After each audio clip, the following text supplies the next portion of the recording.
Sumner AccountabiliCow, your snout for accountability and transparency in Sumner County, Kansas.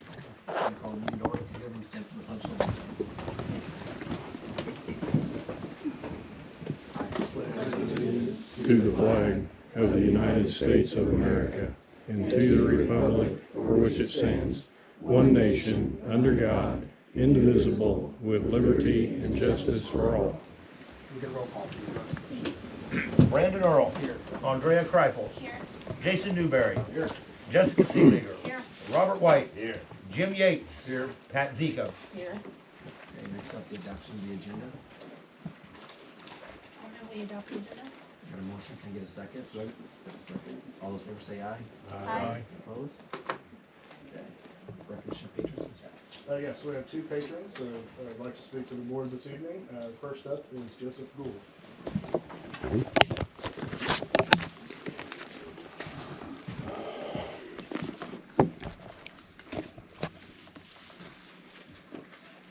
Members of the board, I thank you for the opportunity to speak tonight. I would like to start by asking, with your special consideration, I may need a little bit more time than normally allotted. I have a pronounced stutter at times, among other verbal communication issues, which could cause this to go a bit longer than expected. It is just a couple pages, but give me some time for me to finish my prepared statement. Before I get started, please also keep in mind that I have a very deep and somewhat uncontrollably loud voice. It may get a little bit louder when I get excited about what I'm talking about. Understand that at no time do I intend to get loud with anyone individually, directly, or at all. Okay? I am here because our community is being asked to consider yet another bond vote, but we have not yet been given clarity, accountability, or transparency needed to support such a request. In 2014, voters approved a major bond with the understanding that the district would complete specific projects and that those projects would be documented, reported, and accessible to the public. That was part of the promise. But today, more than a decade later, when taxpayers ask what exactly was done, what happened to the roofs in the bond, what changes were made to the projects, when and why were changes made, the answers are inconsistent, incomplete, or simply unavailable. Even more troubling, when members of the public request the records that would explain how the 2014 bond money was spent, they are met with enormous costs estimates just to access their own information. A community should not have to pay thousands of dollars merely to verify that the district fulfilled the commitments made in a previous bond. Transparency is supposed to be built on trust, not be placed behind a paywall. When documentation is hard to find, or when the price to see it is so high that ordinary citizens cannot reasonably access it, it raises real and fair questions about whether the district is prepared to reasonably manage another multi-million-dollar bond. We also need to address the reality of our district's size. Just barely over 1,300 students spread across 7 separate facilities. 7. That is an enormous physical footprint for a district of this size, and it carries steep costs that grow every year. Utility expenses, maintenance, repairs, insurance, ongoing capital needs. Every dollar spent maintaining excess square footage is a dollar not going directly into our teaching, staffing, or student support. As enrollment declines, operating a system designed for a much larger population becomes less and less defensible. Taking on new debt without addressing this unsustainable footprint is not responsible planning, but it simply kicks the problem further down the road. Before placing another bond in front of our voters, the district must rebuild some trust. That means giving the community a full, detailed accounting of the 2014 bond project list. What was completed? What was changed? What wasn't done, and why? It means providing this information openly, proactively, and without imposing huge costs on taxpayers just to see it. And it means presenting it a realistic long-term facilities plan that acknowledges our declining enrollment and evaluates whether 7 buildings truly serve our students or merely drain resources from them. Rushing back to the ballot without doing this work will only deepen frustration and mistrust. But taking this time to address these concerns honestly will go a long way towards restoring confidence and strengthening the partnership between the district and community. Accountability should not be seen as an obstacle. It is the foundation of public trust. I am asking the board to pause, to reflect, and to commit to transparency before pursuing another bond. Let's get the truth on the table, right size our facilities, and show taxpayers that their concerns are heard. Only then can we move forward together with clarity, unity, and integrity. I also ask that you recognize the community's needs for transparency for the 2014 bond information by voting now to waive the $1,200 fees quoted for the KORA request submitted on 12/1 of 25. You are now faced with the decision of secrecy or transparency. For the sake of trust and community, or for the sake and trust of the community, I hope you choose the latter. Thank you for your time. Thank you, sir. Next up is Joseph Staley. My name is Joseph Staley. I would like to thank the board for giving me the opportunity to speak tonight. I did file a KORA request on the 1st of December, which was met back with correspondence through Adam Hatfield indicating that it would cost. I'm not here to point fingers. Somebody did this, somebody did that. Adam did indicate it would take someone away from their job, which it does. It takes somebody to go down in the dungeon, and I'm terribly sorry for that. But that person would be a hero answering questions to the thousands of registered voters. Whether we voted yes or whether we voted no, we would still like to know what happened to that bond, and that is why I filed for the specifics and clarity. Mr. Hatfield indicated that if I lessened what I had asked for, I would be met with a different response, but that would just extend the rabbit hole, and not rabbit hole, but the avenues that I would have to pursue to find out. Long story short, we're met with an issue of we still have to deal with it. And so the only way to usher in something new is to put to bed the old, the rumors, the alleged, whatever. So I would ask the board to go back to the community to ask you to vote to waive the fees, show them that, and let's face it, sometimes we're handed things, we got to deal with somebody else's mess sometimes. And long story short, I'm not here to make accusations, because whether or not given these documents, it's not going to change the fact that something did or didn't get done. The reality is the verbiage that allowed the allocation, and I don't want to say misallocation or this, that, or got moved here or there, but the verbiage in the documentation, who's monitoring the monitor to make sure that these funds are done exactly with that. And, through transparency, and maybe the board using it as a possible model to pursue the avenue of, and I know you guys do stuff like that and vote on stuff like that, but I'm asking for the community, not for me, but for the registered voters, so that we can detail and itemize these things and find out. Not that it's going to matter, but that is one step closer to changing whatever it is we're doing to get to where we're at. So I'm here on behalf of registered voters. Thank you for your time. Thanks, sir.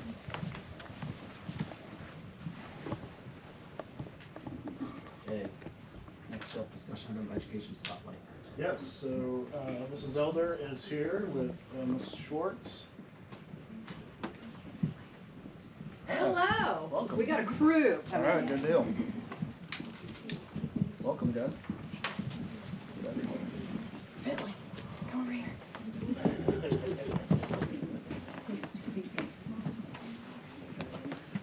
Okay, we have an assortment of grade levels represented here. So I'm going to let them introduce themselves, and you're going to see why we have an assortment here in just a second. You want to start? Yeah. Tell them your name and your grade, and what school you go to. What's your name? What's your name? That's the easiest question. This is who? Bentley. Bentley. What grade are you in, Bentley? First. First grade at what school? Okay. Okay. My name's Aubrey. I'm a senior in high school. My name's Christopher, and I'm in 5th grade, and I go to Ivanhoe. Addison Sandow, senior in high school. Brayson Elder, 8th grade. You can watch one in 8th grade. Mrs. Schwartz at the middle school. Mrs. Elder, I'm at Eisenhower. So, we're going to talk real quickly about the career readiness that has taken place kindergarten all the way through 12th grade. So, we all have different parts. I'm just going to start because I want the kiddos to talk. So who does this impact? It impacts all K-12 students. It's all about career readiness. They do it all throughout the year in different ways, which we're going to go over. It involves the school, it involves the community, it involves lots of different partnerships. And the reason why we're talking about career readiness is that there are career guidelines that you may not even know exist, but they do. And there's a compliance, a huge part of this, but she was double booked, so she's not here tonight. But it involves teamwork with kids, students, parents, community members, everybody's involved. So it involves a lot of people. You want to talk about this one? Sure. With the career readiness K through 12 career guidance curriculum, it starts in elementary school with just giving those little kids the exposure to a bunch of different careers. At the middle school is where we really dive a little bit deeper into career readiness. They start identifying their career interests. They also look into their own personality styles and how their personality styles and learning styles work with different careers. It says that we begin to develop their IPS. When they leave 8th grade, they have a fully developed IPS. Some 8th graders are finishing theirs up with me this week, and then we will finish the rest of 8th grade after Christmas break. On to high school, they further go into career exploration, continued development of their IPS. We just really integrate, especially in the 8th grade, how the IPS is an ever-changing document. It's not one and done. Everything that they do and they like will change. So how does that look if they want to change their pathways? And then having this career curriculum leads to greater post-secondary success. All right, so here we go. High school. So our goal this year was to find ways to identify specific activities for career awareness for grades kindergarten through 5th. To summarize what we have accomplished, we had to make in-class presentations for the kindergartners, 1st and 2nd graders by using groups of students from the Ag Leadership class, teaching as a career, and elementary student interns such as me and Aubrey from the high school.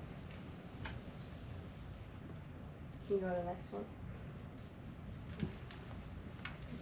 Talk about what you did in the classroom. Okay, that wasn't on this last week. So for 3rd through 4th grade, we did a walking tour of various businesses downtown. And to make this happen, we had to identify a venue, which was the Yellow Building. Find a minimum of 18 businesses who would let us come in and see what they did. We had to create a schedule of rotation, ensure each group had an adult leader, and then we had to mirror the same experiences for both the morning and afternoon sessions. That's where the group of interns came in, and we supervised the small groups, and we were able to work all day with the elementary students and interact with them. Bentley, did you like the book that was read to you? Yes. Yes? What was it about? Do you remember? Put you on the spot. Was it about the hats and tools?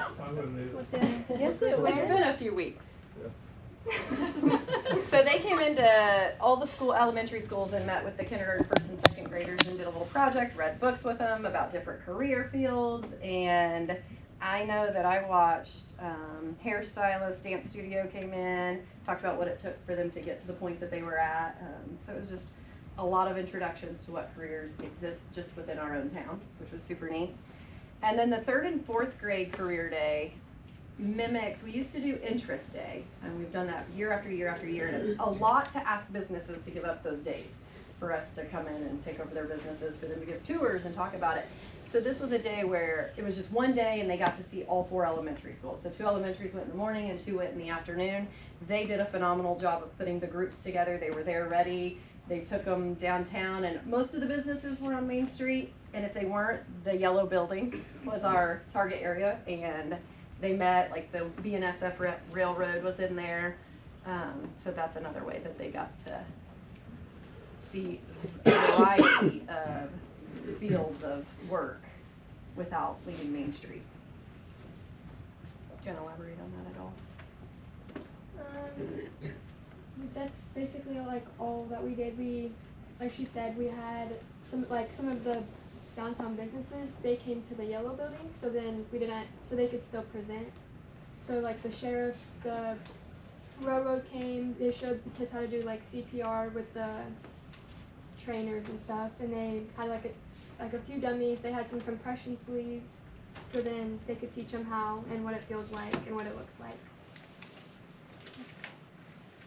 But we did venture off of Main Street a little bit. We did go to the post office and the dance studio. That's some pictures from that. Oh, you're famous. You made a picture. So they came in central office and learned like human resources and the business side of things. So this was one of their stops along the way in the day. All right. Is this similar to like when Interest used to be at school? We had people Done in a come. variety of ways. That's So- how it kind of started. Yes. It sounds like it just you went there Yes. instead of having a whole bunch of people. And just in one day, we did it all in one day. And this was just, and we're hoping in the future, this will always be a 3rd and 4th grade thing where they go do this. And then what they're getting ready to talk about with 5th grade will always be a 5th grade thing. So you know when you're in 3rd grade, you're going to get to do this. When you're in 4th grade, you'll do this. And when you're in 5th grade, you'll do this. So it's something to kind of look forward to. So for 5th grade, we wanted when Mrs. Elder and Mrs. Case and I were all talking about it, I wanted the 5th graders to get to the middle school so they could actually see the building. One of the biggest worries when you have a 5th grader going into 6th grade, they're very nervous because it's a huge building, they have no idea what they're doing. So this was kind of my idea of getting them here, and then I will let my 2 8th graders talk about how I involved the 8th grade to mentor the 5th graders for the day. And our 5th grader on how he felt about it.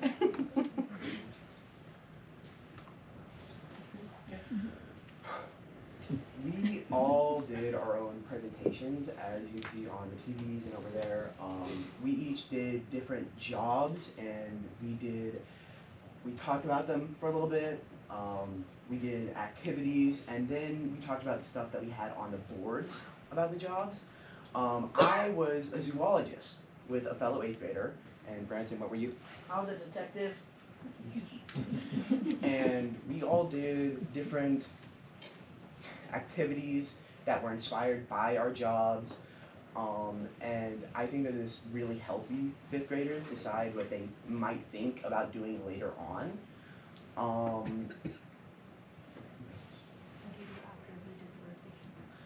After the rotations, oh yes, we took them on tours around the school.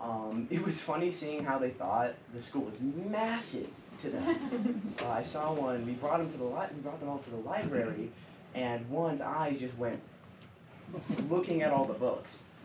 And then we all had lunch together. And after we all had lunch, actually, this was a really fun part. They turned on some music, and we all started dancing. I thought it was great fun, especially the chicken dance part. That might have been the best part. I really loved that. What did you think? What part did you like about it? The tour. You liked the tour? Did it kind of help ease your mind a little bit? Did you have a favorite profession that was presented that day? You liked the detective? Another cool thing, and Christopher, you can chime in if you liked this part, was that's really the first day they've ever mingled all 5th graders coming together, because that's what they're going to do next year as 6th graders. So they were mixed with other schools in that day. So like when you see a group sitting down, that's, you know, Washington, Lincoln, Kennedy, and Eisenhower's all grouped together, knowing this is what it's going to be next year. We're going to all come together from different schools. So did you like that part of it? Yeah. The next part after all of that ended was the quilt. We had the 5th graders all color down on little squares, different designs, colors, their names, their grades, and some of their hobbies and interests. And then we took them all and we glued them on the quilt, and now that quilt is sitting in the school. It's on a wall down where the 7th graders usually are when they come in for the morning, and hopefully whenever the 5th graders come, they can also see it. And then they can see what they did only a year ago. That's what we did for 5th grade. I think overall they all liked it. It was a huge success. The kids that presented and did all their careers, you could see they were very nervous when it began, but as the rotations kept going on, I think by the 4th group they had it down and they loved it. So now 6th through 8th. One of the big things that is completely different right now at the middle school is our Zello workbook. So Zello is our career readiness program we use 6th through 12th grade. 6th through 8th, it's very basic. It was kind of blah before, but when I kind of dove into Zello a little bit more this summer, there's so much good material on there. It's hard when you're like, hey, use this program, and then we don't really get too much training on it. So I took that opportunity this summer, looked into it. I have made different workbooks for all 6th, 7th, and 8th graders. The lessons never repeat themselves across all 3 grade levels. So I took all those lesson plans from Zello, made it hands-on for the students to have. They come in each day, and there's a lesson. We do Zello only on Tuesdays, so it's 1 day a week. But it also allows those teachers to have deeper conversations with each student in their night times, which is where we do our career connections. So there's, like I said, there's different levels, different lessons that they do all 6th through 8th grade. 6th, very basic. It starts with what are your interests, saves 3 careers that you like. Just getting them that used to that program, but also start having these conversations because the way education is now, it's more career focused than it ever has been. So these kids can, either they can say they like it or they don't. I feel like from a teaching standpoint, I enjoy it a lot more because it filters what conversations can I have with these students on this day that go with that lesson. Also allows them to have more time to really think through those different questions that they may have. So 6th, 7th, and 8th grade, there's a bunch we do career-wise for 8th grade. 6th and 7th in the spring, they will then get to have their career fairs. Since I was kind of busy with helping with 3rd and 4th and doing all of 5th, I said 6th and 8th have to wait. So over Christmas break, 6th grade will have a career fair. It will again be hosted by my 8th grade students, but it will be my spring semester and my career and life planning students. It will be somewhat set up like the 5th grade event, but a little different because they don't need the tour. So trying to think of different careers that maybe they haven't heard of. I want to get them exposed to more careers, maybe get their wheels spinning on different ideas. 7th grade, we're going to do a career fair partnering with different business leaders around the community, somewhat like an interest day, get them that hands-on training. I haven't decided if we're going to travel downtown with them or have it there at the middle school and have those businesses come in. 8th grade, they complete, like I said before, an IPS. It's created in career and life planning. That class is a semester class, so I have kids fall and spring. If they don't get to take my class, they do still create them, and they create them in nighttime. And a lot of the times, if their nighttime teacher is struggling with it, they'll send them down to me, and then I'll meet with them one-on-one. Also, before spring conferences, Mrs. Brown will meet with every 8th grader to discuss their IPS with them. It helps the students self-advocate for themselves about what career pathways they're looking into and why they chose the classes they did. She also knows their English levels and their math levels to where they're ready at. I can get their math from the students themselves. So when she meets with them, she may adjust their core classes a little bit just based off of what she knows more about them and their levels. Every 8th grader has taken the pre-ACT. They took it on November 20th. I will have guest speakers come in to talk to my career and life planning classes each semester, gets them kind of that learning. And then for 8th grade, the goal for their career readiness is to get them to the high school.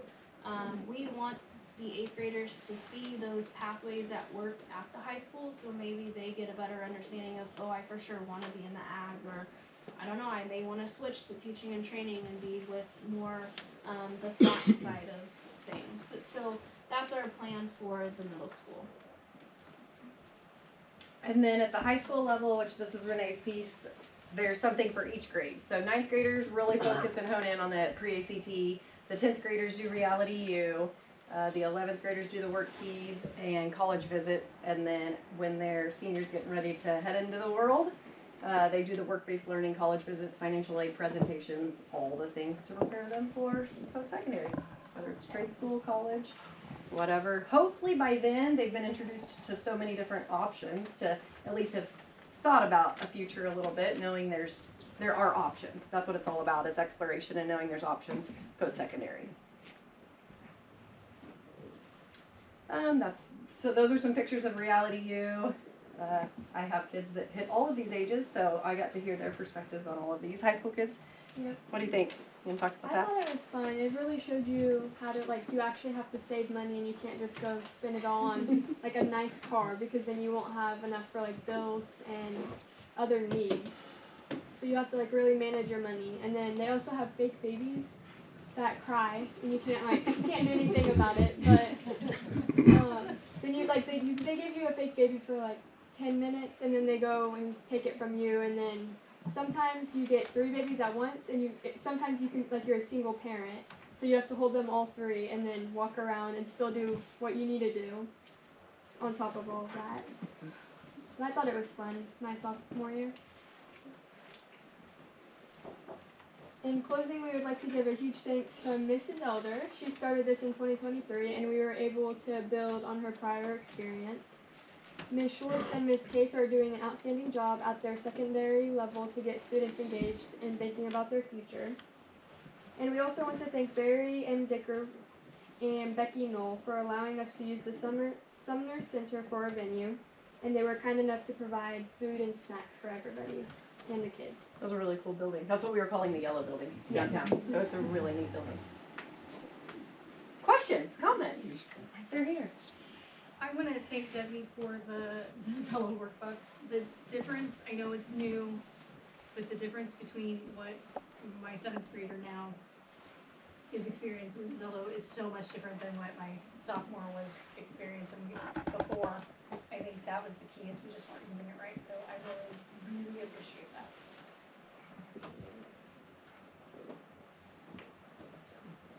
Any other questions? When is Zillow used at the high school? And I know you do these activities, but is there like, When we create our closing presentation, like our mock interview for our senior interview, we have to research 3 careers from Zello, and it's just kind of like how you've grown from your results from when you took it in 8th grade of what you could have been, like your interests and stuff, and then we took it one more time last semester. Yeah, it was sometime about last semester we took it again. But you just see what's differentiated in your interests and stuff, and yeah, when do you take it?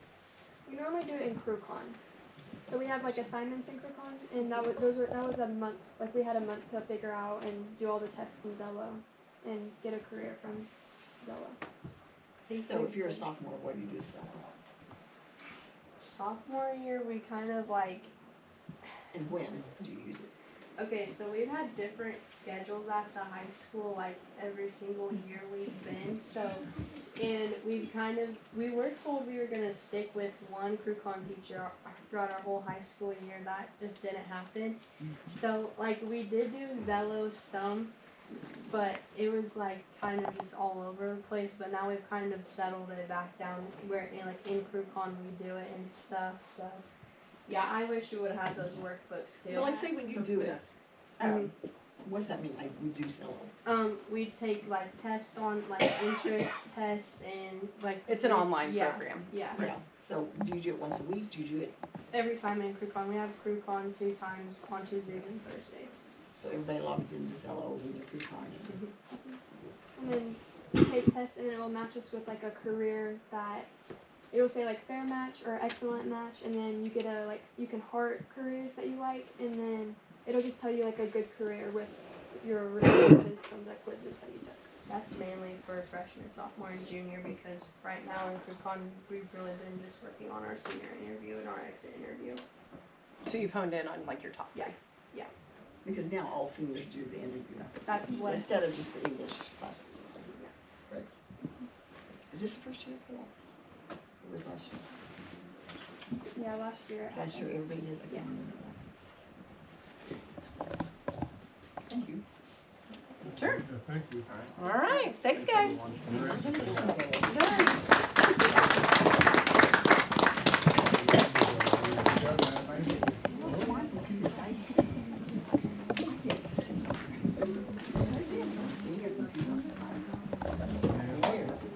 clear as a bell. Next up, we do just finals policy. Yes, last month, the board brought up wanting to rediscuss the finals policy. It was last approved by the board in the handbook approval this summer. Obviously we've had leadership change, and so Mr. Brungart inherited all of that and is now there. So the board wanted, that was actually a board topic that got brought up that wanted to discuss, but Mr. Brungart is also here to be a part of that. So. All right. Good evening. Pardon me, I wasn't here last month, so if you could just let me know what, I guess exactly what the question, or what was brought up and what. I think I brought it up. Okay. Because when we talked about, and you guys typically help me come from that, which is not good. We talked about it, and we came down to the 5 days, because it was 3, and I think basically we raised it from 3 to 5. And in doing that, we talked about, there could be there could be extenuating circumstances, because part of the discussion was,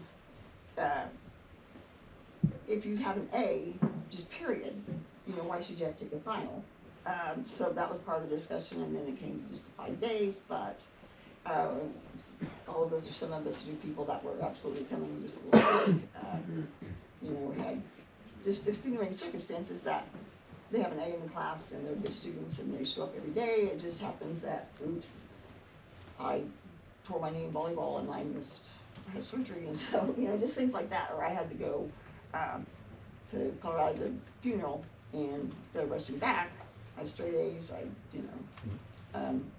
so I think that's how it was left, 5 days with, am I correct, guys? With extenuating circumstances being approved. Okay. So that's how it was left. Okay. But yeah, the A in the class, you can argue that, but the final is cumulative final most of the time. So we're going back to stuff we learned in August and September, so we may or may not remember that, so it's a good test to see if we remember that, even if you have an A in the class. The extenuating circumstances, there's always going to be that line of where someone's going to have to make a decision. Yeah, you're exempt. No, you're not. And right now we have that line with the 5 excuse days. Yeah, there are some things that happen where, you come to school, you have an A, but something happens where you miss those 5 days, and that's kind of life, really. Sometimes we do everything we can, we do everything right, and stuff just doesn't work out the way we think they should, and you gotta fight through that adversity. We can't take all the adversity and all the challenges out of our kids' lives. We have to learn how to work through those types of things. And what better way than in a controlled environment in our school where we have people who are trained that can, we can make accommodations, give them extra time, give them a quiet place, things like that to help them get through those things. Again, whatever we decide, the high school doing, we'll do it to the best of our ability. But like I said, who gets to decide what those extenuating circumstances are? What I might consider an extenuating circumstance, you may not. So that's, again, there's always going to be that line, and where we want to put that line is where we, could be debated. So I don't. Any other I guess anything else you need from me? I think another part of the discussion was like, there's kids that have been going, and I'm not, I get like because I just get kind of. That's okay. Yeah, again, it wasn't my. It was a policy that was already there. I would, because to put it in now would create a challenge for my secretaries and myself or Miss Gill, because we'd have to go back and try to find doctor's notes and things like that to find out who would be and who wouldn't be, and we're going to get flooded with, well, I was gone for this, so do it for this semester would be tough, and then not to do it for this semester but do it for next semester would be, maybe unfair. It was brought in as. So it wasn't in writing extenuating circumstances, but we all. We don't have that in writing. But we all discussed it, and we talked about how I could go beyond, being FFA, and I've been gone 25 days already, and that's okay, or I play basketball. Right. And. Absolutely. You know, so we're punishing those students that are in athletics or don't travel, or those kinds of things. And you're correct. I mean, absolutely, there's people that miss a lot for those activities. But I wouldn't look at it as a punishment, because finals are there. You know, the finals are there. I mean, it's an incentive to go to class, which, talking to Mr. Hatfield and the people who've been here in the district, it has worked, getting kids, you know. But like I said, to look at finals as the punishment, I think is not entirely accurate, because if we do feel finals are our punishment, then maybe we need to get rid of finals altogether. I don't think they're punishment. I don't think anybody's ever thought that. I look at it more, and I say this every time, and I'll just say it one last time. I worry that I don't want it to look like I don't want to say rewarding, but incentivizing kids coming to school sick. That's been my thing. We learned a lot from COVID. Now the state says that if you have, I don't know COVID rules very well anymore, but flu, they have to be home 5 days. If that falls on a Monday, then they're out already 5 days and have to take it because they have a flu by state law or by state statute, whatever you want to say. I personally have a problem with incentivizing kids to come to school sick where we're just going to keep spreading the virus. That's my 2 cents. That's what I always leave on the table in this conversation, so there it is. Yeah, and that's a valid argument. I fall on the other end of that spectrum, because I guess I'm just a mean dad. And if you're not throwing up or have a fever, go. But you know, that's just, again, I don't disagree. I mean, I'm not disagreeing, because I mean, we can keep there are just certain illnesses that you should not be coming to school for. And Right. so I don't want a kid thinking I don't want to take this final, so I'm going to go and make him sicker. And like I said, concern has always been. there's always going to be that line of, you know, where someone's going to have to make that decision. Yes, you're exempt. No, you're not. And if that's falling on me, then, you know, I would assume just keep the policy the way it is for now. And if we need to look at it again for next year, I'm always open to that. I'm not just, you know, but again, like I said, to not grant that for the kids this semester, but then, you know, next semester that could open a can of worms for me, you know, in phone calls that I receive. So because we didn't have it in writing, that there could be reasons to be exempt. Yeah, I don't know if it's in there. And it might say, I'm not sure what it says. I don't have that handbook memorized just yet. It's not. As a group, we just discussed it, and we were real close to just saying if you had an A, you don't take a final. Right. And then so we did up to 5 days in extenuating circumstances. You know, and you know, me thinking about it, you know, I think there's 3 qualifications: no, 5 excused, no unexcused, and no suspensions, and an A. So you got 4. You know, maybe we had some other criteria. You have to get 4 out of 5, 3 out of 4, or 3 out of 5. I like that. You know, I mean, you could always do that. I mean, that's a possibility. Good discussion for future board. You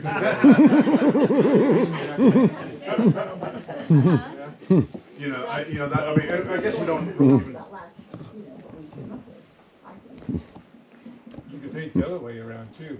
Why not take finals? Because finals is a good way to see how the teacher, my teaching skills. Last 6 weeks maybe more intense, and then you had the semester. Yeah. See what retention was. See if I need to improve my delivery or my tools I use. So I could flip it the other way, you know, too. Like I said, whatever's decided, we'll do, and we'll do it to the best of our ability. But those are my thoughts. I agree with you that I think it's too much of a moving target right now. It doesn't make sense to try to do anything right now. Yeah, I'd be happy to keep discussing it, you know, throughout the year, and that way, when we get to that point where we're revising handbooks, we have a better idea what we want. I also agree with you that I think we need to set a standard and stick with it. I mean, we just got done hearing about career preparedness. I'm sorry, but you don't show up for work, you're not going to have a career. Right. So I think it kind of goes hand in hand. I think we need to have a policy. I think we need to have finals. I think we need to hold kids accountable. Right. And I think that's. Yeah, I mean, and we all know when you get to the next level of college, you know, you have finals there, but more importantly to me is just, you know, being able to work through those tough times and when things don't go your way. You know, because there's always things that we can't control that are gonna hinder what we're trying to do, and we gotta be able to work through that, and they're not gonna learn how to do that if we just try to keep taking that adversity out of their lives.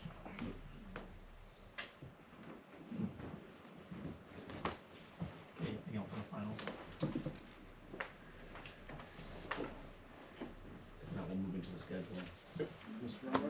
Well, I'm just hearing my students say we've changed. I don't know if I want to talk now. So, as we've gone through the year, this semester, what I've heard from students, teachers, and just talking to people that our CrewCon, which is now currently 2 days a week on Tuesdays and Thursdays, is totally filled up with working on our IPSs, and as we can see, it's very important to do that. But what it does is it limits the opportunities our students have to go travel to other teachers and get help if they need it. So what that got me thinking, and where the district I came from, they had a modified block schedule. So 3 days a week, you have your traditional 8-hour day, and then 2 days a week, you'd have a block where I think you guys have got it in your packets. You know, so lost my train of thought, but we have CrewCon every day. So, you know, and if you look at the modified block information, you get a little bit more creative. You know, for example, you know, on Monday could be totally dedicated to IPS. You know, Tuesdays and Thursdays could be the travel where kids need to get, if they need to get help, they can go to those teachers and get help. Monday or Wednesday we can do mentoring, which I think we've done in the past, but because of the CrewCon only 2 days a week, we weren't able to do anymore. And then Friday, you know, you could do student meetings, like if NHS needs to have a meeting or something like that, you could do it then and not lose instructional time. You can do grade checks and things like that. Again, it's not set in stone. This is, again, I started thinking about it. I brought it up to our BLT, and then we took it to the faculty, and we have other options. I just wanted to bring this to your guys' attention to see if it was something that you guys would be on board with, if we wanted to do that. Again, looking at that modified block information document, you know, there's no perfect schedule. There's pros and cons, and you know, in traditional block, modified block, it's been debated 6 ways to Sunday, and there hasn't been a consensus on which is better for students. Otherwise, everybody would have the same schedule. So, you know, some pros would be having CrewCon every day, flexibility for students. Some of our lab-based, like chemistry and physics and science, where they have labs, you know, right now on Tuesdays and Thursdays, our CrewCon classes are 42 minutes, and once you get started in a lab or get out to the ag shop, get welding, you know, it's time to pick up and clean up right away. So on these block days, they would let them get a deeper dive into those things.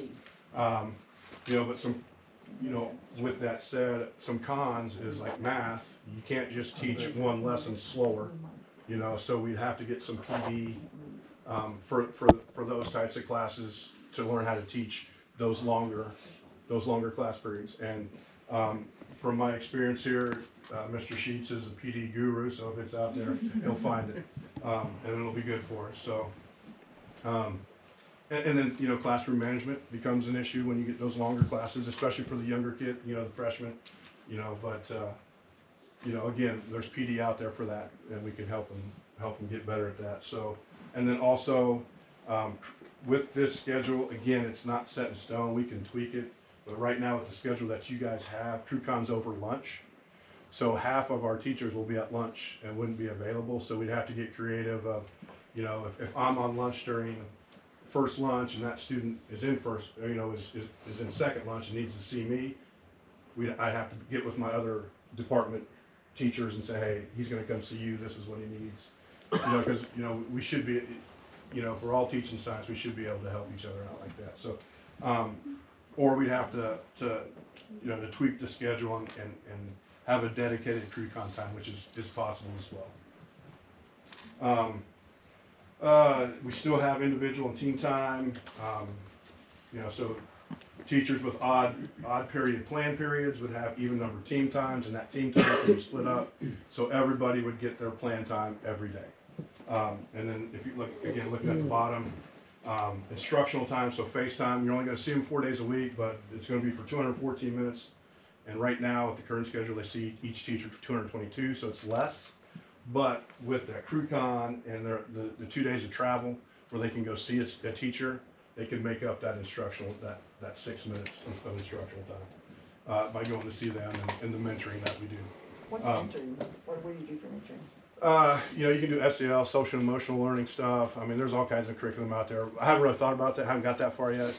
You know, I don't know. That's just, I know they've done it in the past. That's because that's something that, you know, just, again, I haven't got that far, but there's all kinds of stuff out there. And travel, that's if I want to go see, I need help Yes, in that class, yeah. but what if I don't need to travel, what am I gonna do? Then you would stay and do, and work on your work, or, you know, What does heavy work? yeah, you have a study, you can read, you know. And there's gonna be teachers, yeah, there's gonna be students who have their work done, and, you know, they'll be, you know, they've earned some little bit of downtime. I mean, that is part of it, yes. You're looking at 26, 27 on Yeah, or next semester. there. Well, it says like changes next month, but I think that's. Like Oh, changes yeah, in thoughts, yeah, right? Okay. yeah, that would, yeah. This is for next year. This, like I said, because if you guys are open to it, again, like I said, we have other schedules, we have because if you're open to this, what I'd like to do is take this back to my staff, again, with another traditional 8-hour day where CrewCon is every day, and have them vote on it. Let them have some say and see what they want, what they want to do. Does that make sense? You know, but I wanted, again, I didn't just want to come, you know, or hand in the handbook in May or whenever we hand it in, and you see that and not know exactly what's going on. So just bring it to your attention. You don't have to okay it today, but would need to do it fairly soon, because I'd have to get with Miss Nance, who does the scheduling, to see how we could, you know, make it work for our kids. We'd have to get PD set up. We'd want to do that before the end of the year this year. That way the teachers can go over the summer and you know, reflect on it and begin planning for the following year. So who all have input to this? Everybody, because I brought up to, huh? Everyone? Because I mean, I'm just going from my previous experience, so. Yeah, I listened to what I hear from our staff and previous, you know, I shouldn't say previous, my staff, Mr. Hatfield, you know, just taking in all this information and then making my own observations. And the one thing I heard was CrewCon, and our kids didn't have time to travel to see other teachers if they needed. That was one of the big ones, because, like I said, we have CrewCon 2 days a week, Tuesdays and Thursdays. And if you have a game or are gone for an activity on Tuesday or Thursday, when you come back, you know, now not only are you behind in, you know, your schoolwork that you missed, but you also missed CrewCon, so you got to make that up, and now it just compounds on. So that was one of them. And then, you know, right now we meet as teams, and right now each team has one teacher from each department. I think it's also important for collaboration to happen between departments, like all the social studies teachers, all the math teachers. And this will give us a little bit of creativity, a little bit more flexibility to allow that to happen. Because we can, you know, we can say this department's meeting, and we take their CrewCon kids and we just put them in different CrewCons for that day. That way they can meet a little bit. So those were the two things that came to my mind. And I just, again, thinking from where I came from, I knew our high school had this modified block, and we had we call them seminars. 2 seminars on Tuesday, 2 seminars on Thursday.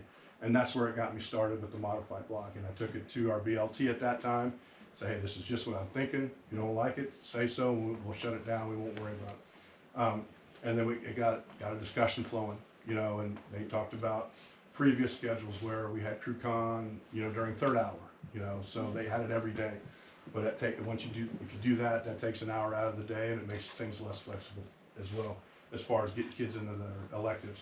And then once we then we sent out a survey to the staff, kind of seeing where they were at, what they wanted, and then we put this schedule together with BLT, and we have another one put together. And again, if you guys are open to this, then we would send this schedule and our traditional 8-hour schedule out to them and let them vote on it, and then whichever one is the most popular is probably which one we'd go to.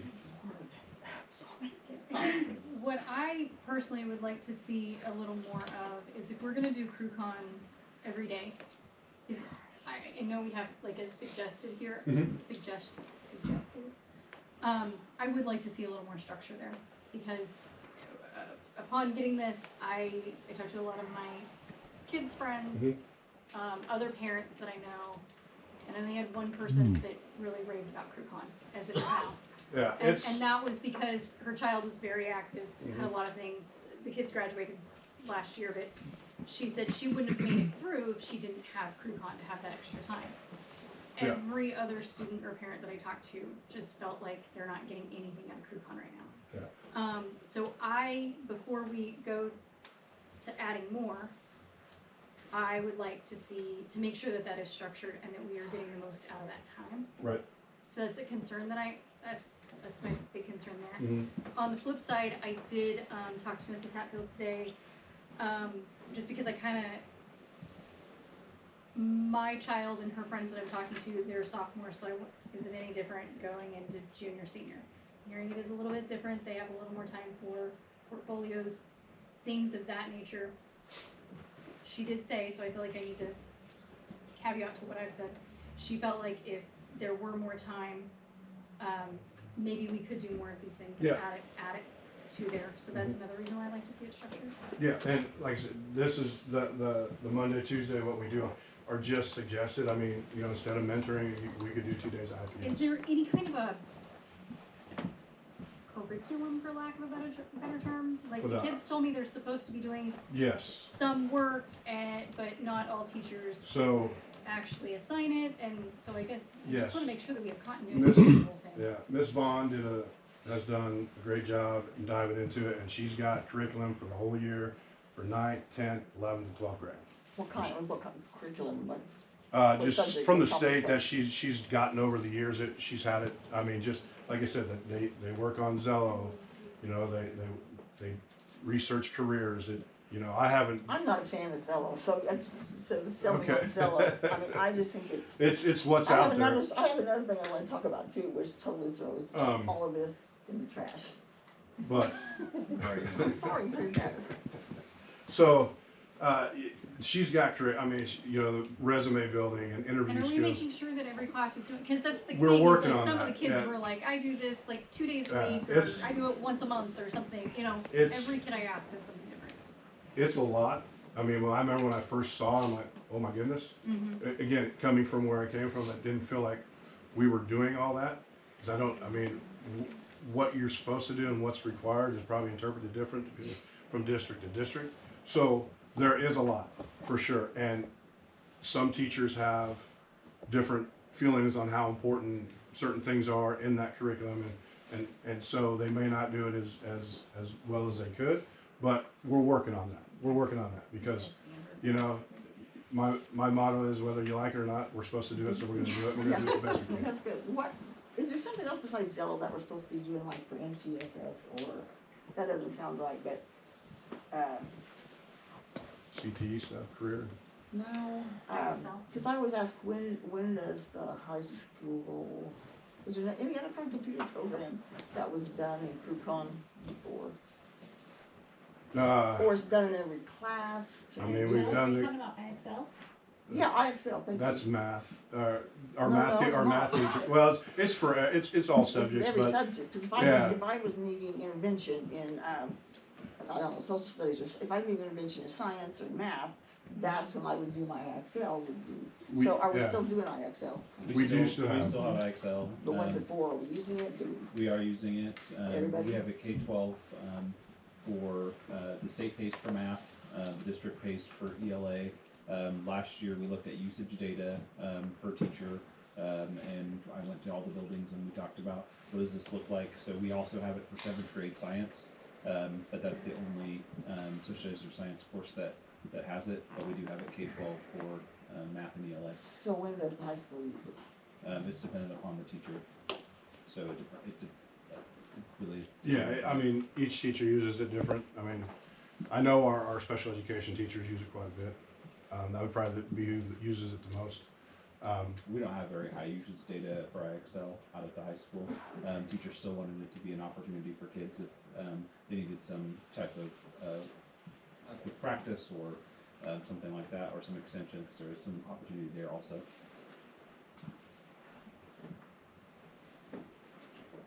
So crew cons during the lunch.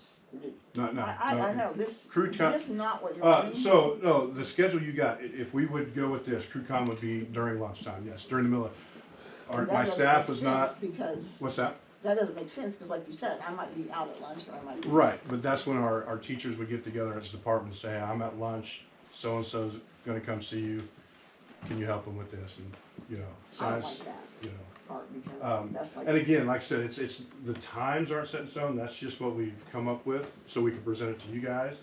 The structure would be the same, we may be able to tweak the times to where we can get a dedicated time, where everybody's in crew con at the same time. We just, again, haven't got that far yet, we just wanna present it, because if you're gonna tell me right now, I don't care what it is, block scheduling is not gonna be used, then there's no sense in going any further. But we would definitely look into trying to get crew con all at one time. We can try to do, I can't guarantee, but we'll try. You know, we're gonna make sure it's structured so the time's being used wisely and efficiently. Is it graded? Yes. It used to be. It's graded, yeah, it's been graded. That bugs me. How do you grade that I'm going to get my, well, on the days that I don't have that pulled up, on the days that I'm gonna go, get help from my teacher. Right. Okay, how am I being graded that day? Well, you can do a participation. The days I have nothing to do, you know, like we said, I Mhm. have all my homework done, I don't have this, I don't have that. It'd be a participation grade, 10 points a day. You know, if you don't have anything to do, that means you're doing your work, so you're gonna get your 10 points. If you gotta go to a teacher and you go straight there, get your work done, come back, you got your 10 points. If we find that you're meandering around the hallways and you lose 2-3 points, you know, I mean, there's ways we could do that. I mean, is it crew con pass fail? I don't believe, not anymore. I think that's crazy. You might check.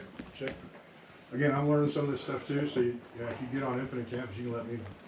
I thought it was graded. I thought we had grades. Yeah, my kid has 2 assignments, an October assignment that's worth 100 points, and a November assignment that's worth 100 points, zeros on both of them. What's that, you know, what are the assignments? Do you ever get to know what the assignments are? You should No, have no, access. it just says November assignments or October assignments. And so. Well, because they're all in Google Classroom, so there should have been an invite, or we can send invites to you now. Again, we got a lot of turnover, so I don't know if your son's not a new teacher, but you know, we should be able to send those invites out to you, so you guys have some access to it as well. If you're not, we can look into that. Really? Yeah.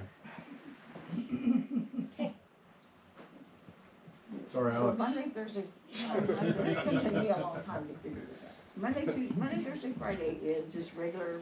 Yeah, Monday, Thursday, Friday is regular 8-hour day. Tuesday, you'd have your even numbered hours. Okay, that, all right. I don't know why that. And they wanted, again, where I came from, it was Tuesday, Thursday was our block day, but our staff, some of them, they wanted Tuesday, Wednesday, that way, at Wednesday, everybody's at the same spot. You know, because if you go Monday, you have traditional, you go Tuesday, you have block. Where I came from, Wednesday you have traditional, so these guys would be a little bit further along because the odd numbers hadn't had their block yet. So they want to block back-to-back days. So they would all be kind of be able to stay at the same pace as they go throughout the year. I'd like to throw one more thing out, just in my conversation with Carmen today, while we're discussing CrewCon, if I may. Mhm. So like, my child loved her CrewCon teacher, he's a lot of fun, but she has a voice PE teacher. So he's mentoring her, he's doing all these things, but he doesn't have her in any classes, doesn't really know anything about her, other than a CrewCon teacher. So Carmen and I were talking, like, would there be, can we just throw this out and maybe take it back to the BOE when we're discussing this? She had suggested maybe she and Kelly get together with Sammy when the kids are in 8th grade and kind of talk personality, we just had that whole presentation about career planning, where people wanna go and maybe try to better align. Mhm. I know it's probably gonna pain. Or I didn't know, I'm thinking like, you know, as an undergrad in college, you're assigned a pre-department advisor. Mhm. If it would be worth looking at maybe changing Yeah. advisors as kids kind of decide their pathways. Right. I don't know. I just wanted to throw those out, something that Carmen and I discussed. Yeah, absolutely. I mean, Because yeah. I just, again, I just don't see right now the benefit.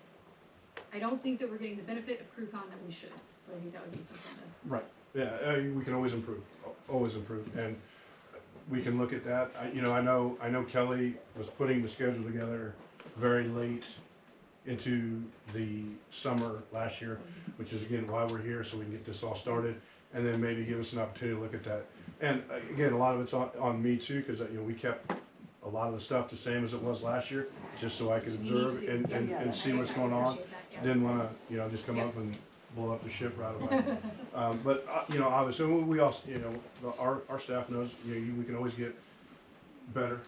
Try to get 1% better every day, and so yeah, we have no reservation about looking into those types of things, and making sure our kids are getting the best opportunity.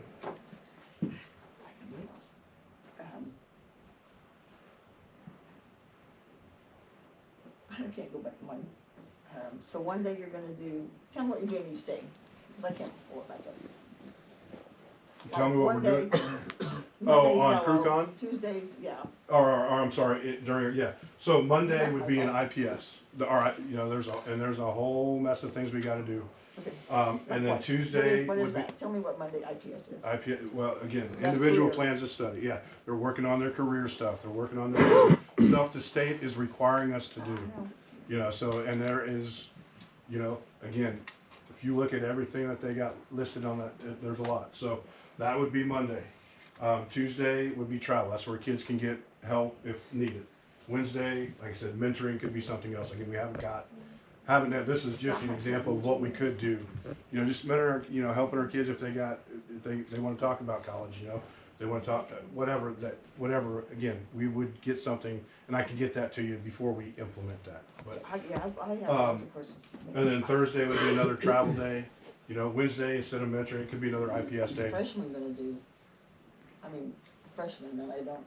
A freshman on mentoring. Freshmen in all these days, Well, they got IPS stuff, and our freshmen need mentoring on how to be a high schooler sometimes,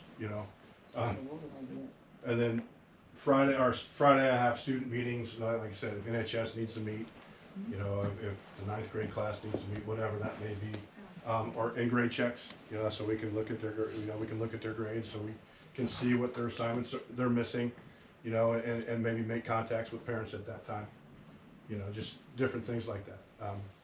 And then obviously, a little bit of a study hall. It seems like a lot of filler to me, but that's just I don't know how you make up 5 days. We can fill it. But again, those are just things I thought of when I made this up. Like I said, I can talk to my BLT and our staff, and they may have a lot better ideas of what we should do on those days. Again, we may need IPS 2 days a week instead of just one. I'm not sure who's on your BLT, so I'm just speaking from what I knew about last year, maybe it's 2 years ago, but 2 or 3 of the members were only there half a day, or they were traveling they just weren't there very much, because that was just their position, no fault of anybody's, except they were on the high school BLT team. Right. So that didn't seem like it was a good choice. Right. Yeah, I didn't change any BLT members. And Because you're not in the building, the kids, and yeah, but they teach an elective that gives us a different perspective on what kids need and what they're doing. So but yeah, right now I haven't changed the BLT. I have no plans to change the BLT. But so I would echo what Jessica was saying. I'm not a huge fan of CrewCon. I've heard a lot of bad comments from parents, from students about CrewCon in the last several years. So without a little bit more clarity as far as what's going to happen with CrewCon, I don't really know that I can get behind 5 days worth of CrewCon. Okay. So just Well, and if I'd have changed it to seminar, would that have been different? Well, I won't lie, there was part of me that thought, wait, I had a study hall every day, so Yeah. why suddenly now I'm the grumpy old lady that says you need to be in a class the whole time and not in a study hall? Yeah, I mean, there's always time to study. I mean, even if you got all your work done, there's always time to go back and do more, like I said, read, you know. As long as Can they're I- not can I playing on say- their phones. Yeah, as long as they're not playing on their phones and they're not watching YouTube. Yeah, I agree with that. But I want my kid when he's in math class to be doing math and not to be doing IPS. I want my kid when he's in science to be doing science and not IPS. So I like CrewCon for that aspect. I also love this modified block schedule. We had a block schedule when I was in high school. I loved it. Longer class time, more contact with the teacher, we get a lot more stuff done. So I support you. Well, I mean, can we leave it at this point where it's not a no, so we can keep. Yeah, it's definitely and not I a can no, get just more a lot more clarity questions. on what the CrewCon and what that time will consist of. Yeah. So I can keep moving forward then. Okay. What, I mean, I'm just throwing this out there. I think 8 periods is kind of crazy. What would, do you have to have 8 periods? Could you just have 7? And I'm okay with the block schedule. And I'll be there in a minute. The 7 periods and lengthen them just a little bit, because 42 minutes, you just get in there, sit down. And Right. So, do you have, can we You think about can. the 7 periods? We can do 7 periods. I mean, we can do whatever I mean, I shouldn't say whatever, Yeah. you know, we can do 7 periods, but what that does is when you take that 1 period out, that eliminates some flexibility and some electives that we can offer, just because we don't have the time to do it. And then once you get those kids that have the structured studies, which is usually our IEP kids, then, you know, you're limiting them even more on the electives they can take. But yes, and there, we have discussed a schedule with 8 hours, but one of those hours is CrewCon, so essentially it would be 7 hours. I would like that. I would like that. That is also an option. I just didn't bring, Yeah. because we were talking about the block, so. Sure. And I could bring that as well. Again, I just, like I said, if this isn't a no, then we can at least start looking at, can we build the schedule, how it's gonna look, and then I can get more information I for have you a guys. parent that asked another question. How would this affect students that are doing internships? Is this still internship friendly? I don't know how We can make it, internships we work yet, would so- make it work. Or Renee was, Miss Case wasn't here, but she's very good about getting that, but I wouldn't see that being a problem. You know, again, we may get in there and figure out, well, we can't do those, so then we wouldn't wanna do it if it's gonna limit our kids. You know, and then also we have our our low incidence sped room too, you know, 85 minutes for them is a long time. So we have to take that into consideration too. It's again, it was just to bring to you guys to see if it was a possibility, which I'm hearing that it is, and then I can get information. Feel free to email me any questions you have from here, you know, that you have, or Mr. Hatfield, he can forward them on to me, and I'll try to answer those questions. And then the Fed County kids, I mean, kids, I don't know what their schedules are, but kids. No, I mean, again, we try to find a way to make it work. I mean, it could, but we've found ways to make it work, and you know, they're pretty good about working with us. So discretion. We'll go from there. But again, those are things we'll look into now, and you know, I may send Mr. Hatfield an email, you know, at the end of next week saying, well, this ain't gonna work, you know, and then we, like I said, we've got some other options if it does. So we'll make it.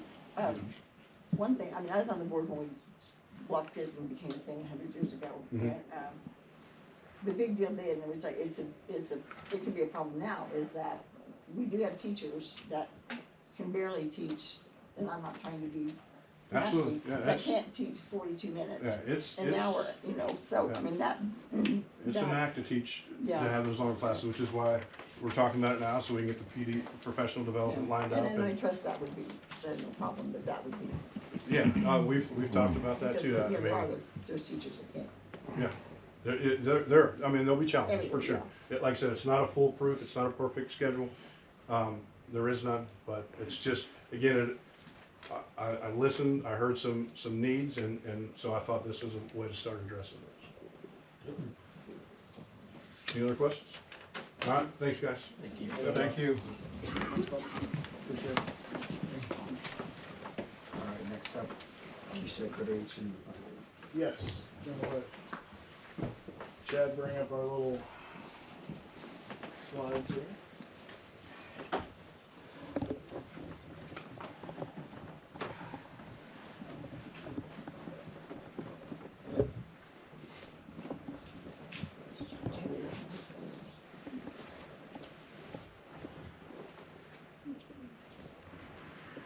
Yeah, I'm like, front video, how that happened. I didn't know that's connected.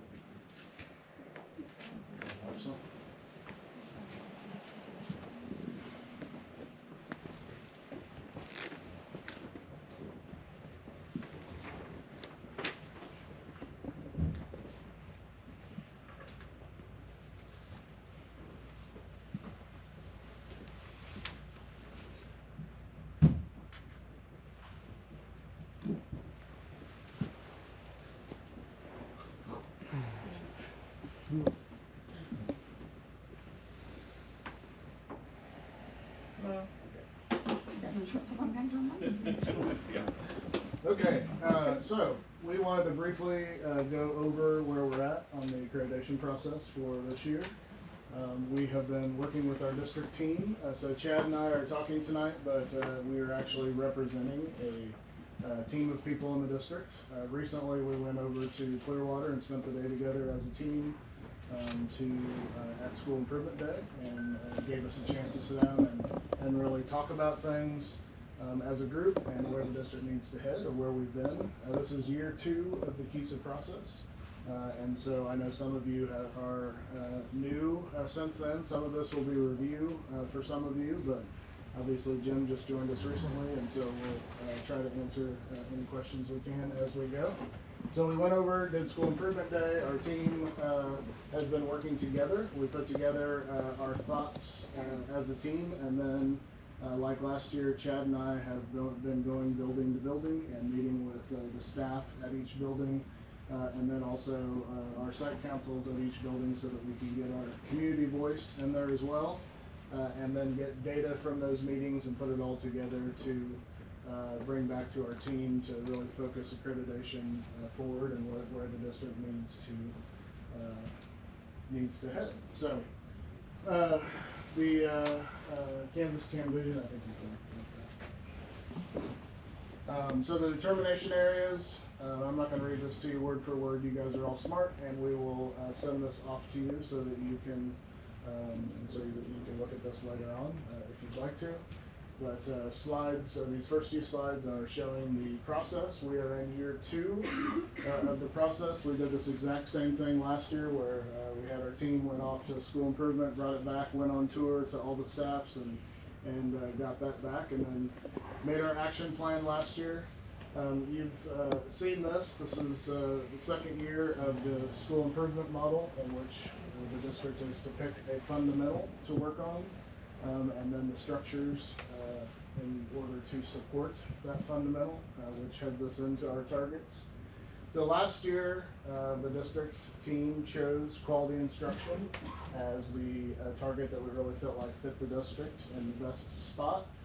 As you know, we were coming out at that time of a lot of years of Dr. Kern replacing curriculum after curriculum after curriculum.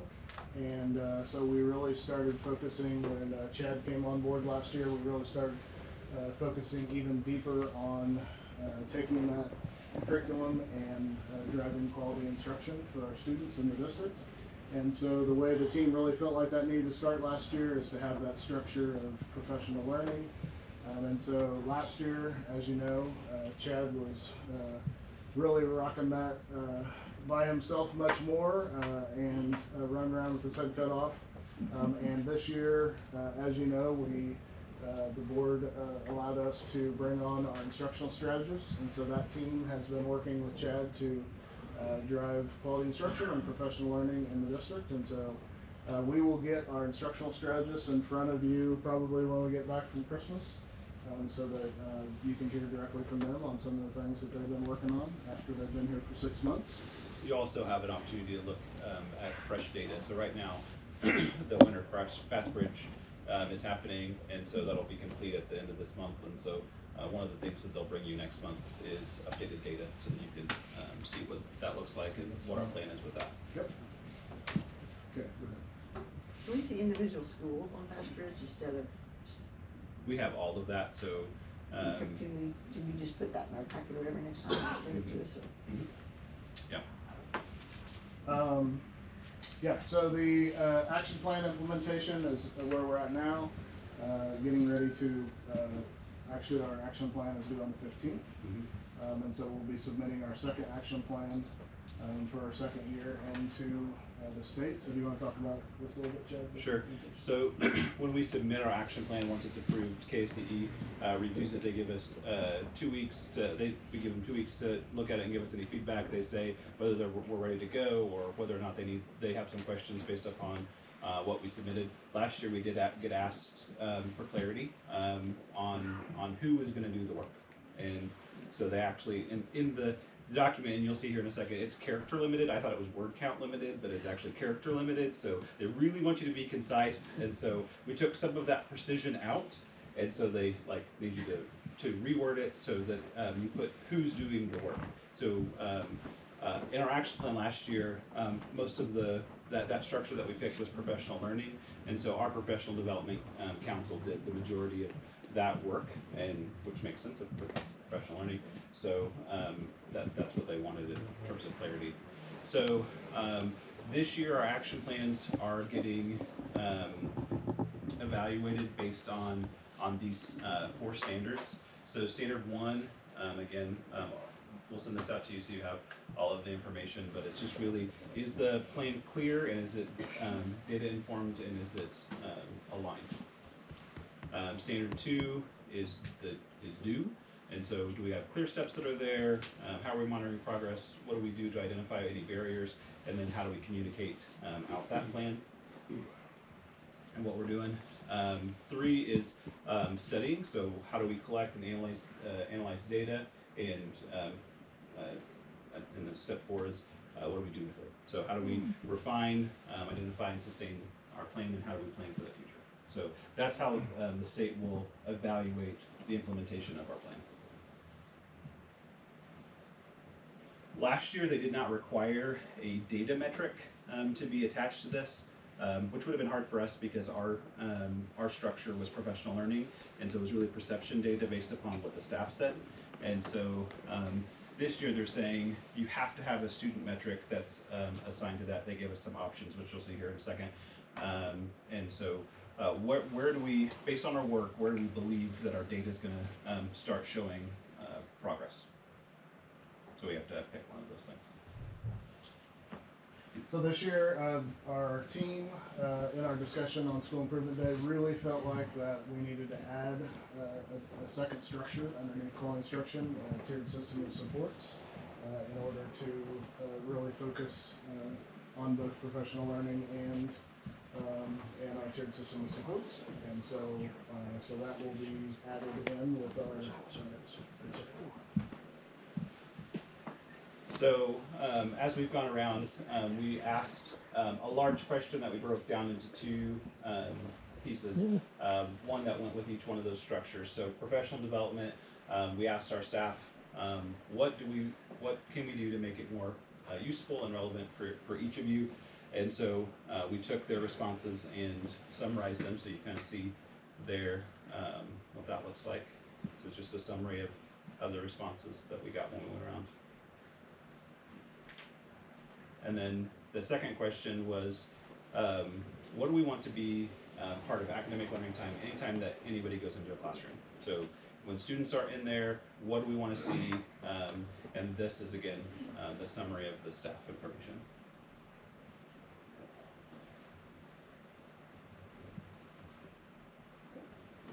So we use that to help inform our plan. So just like last year, these are screenshots from the actual application that we had to put everything into.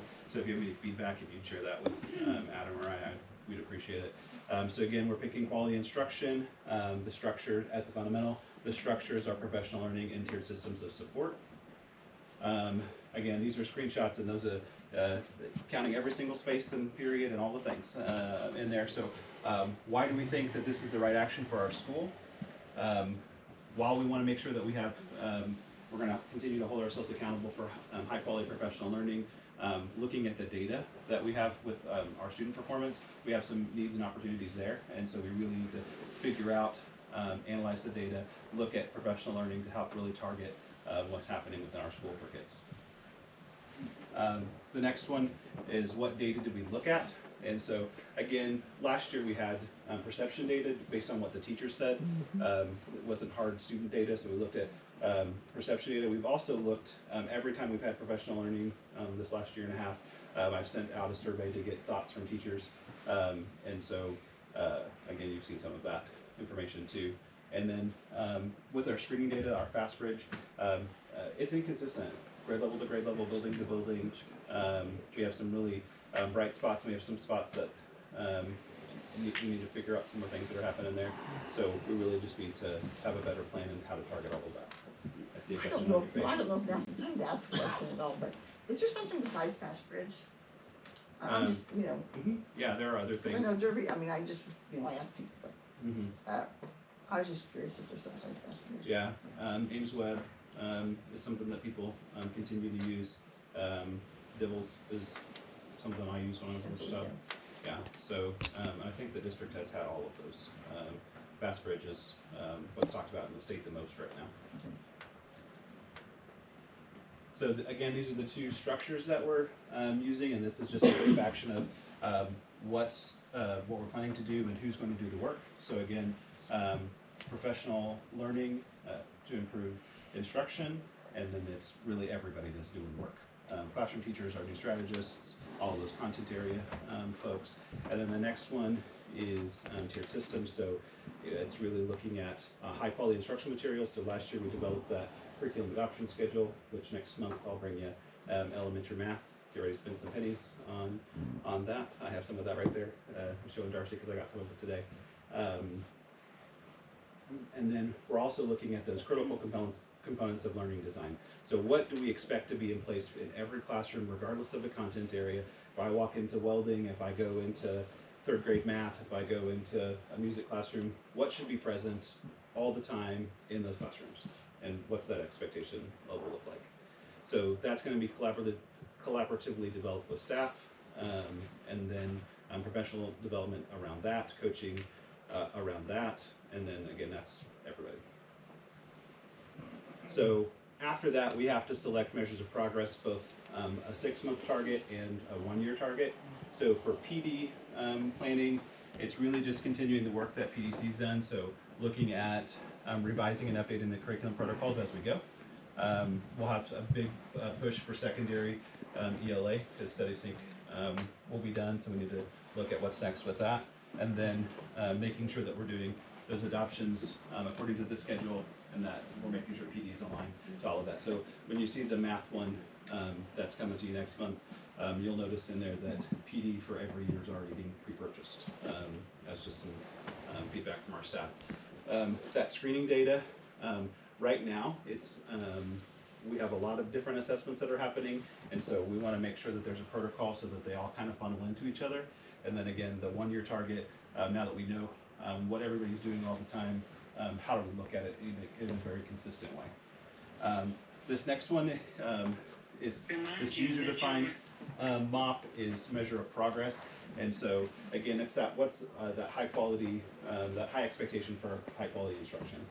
And so we're going to work on our 6-month target being the critical components of learning design established, and then based on that, this is the accountability piece, the new walkthrough tool developed, so when we go into a classroom and we're providing feedback to our teachers, they know what we're looking for, and we expect that it's going to be present every time. Did you say there is a new walkthrough tool? That's what 1 year from now is what we're hoping. I think I pushed it wrong. Maybe. So again, we have to choose a student metric. We believe that it's going to start showing up fastest in FastBridge because we give that 3 times a year. With state assessments, we only do that the one time a year. Interims we do twice a year, but not all kids take it. So the team said we feel like we'll get the best picture since we do that 3 times a year. And then we had to say where we felt like we had success with our last year's plan and where do we feel like we needed to improve. So we said we had success in the do step. We feel like we needed to improve in the study step.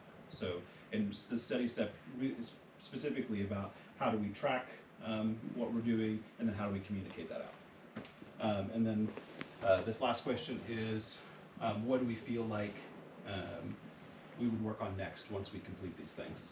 And so we still feel like tiered systems of support, so like the triangles that we've shown you in the past and that you'll see next month when the strategists bring you the data, we really feel like the coherence from class to class, grade level to grade level, what they're working on. If they're working on this standard in ELA, how does that maybe look in an intervention group and those types of things so that we have all of those things tied together for kids. Okay, so that was a lot of talking. Yes. That's it. Like Chad said, we will send that out to you so you have that to peruse through if you would like to spend some more time with it. And we just wanted to update you. Any questions on what we're working on? It's a lot of work, good job. Nice, thank you. And our once again, we're representing a team of people that are working on this, so we have some good people. I'm excited to see this next picture. Okay, next up, December policy updates. Yes, so the December policy updates were released, and so typically this is the board meeting where we hand them over to you, and so that you can start reviewing them. And if you want to send us any questions that you might have, we will bring them back, obviously, for action in the future. But if you need anything, if you need me to reach out to one of the attorneys that wrote the language to get any clarifications or anything like that, then I'll be happy to do so. But mainly just wanted to get that in your hands for future discussion, unless anybody had anything. I know it's always a lot of information, so it's hard in this first board meeting to do much with it.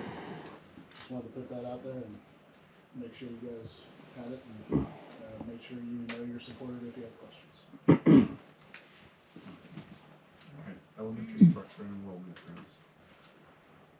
Yes, so we had a work session a while back in which structure of our elementary schools and enrollment trends continues to be a topic. One of the things that the board requested from that work session was an updated proposal from RSP, which is a company that we heard from earlier last spring. And so I was able to reach out to them and get a proposal. I don't think there's a lot different in the proposal besides the dates in which things would be available. And so wanted to get that in your hands as well. Like we talked about in that work session, I think that this is probably a topic that best fits the new seated board. When that gets here in January, but did want to get that proposal in your hands for any questions or discussion prior to bringing it back to the new board. Anyone have any questions on that?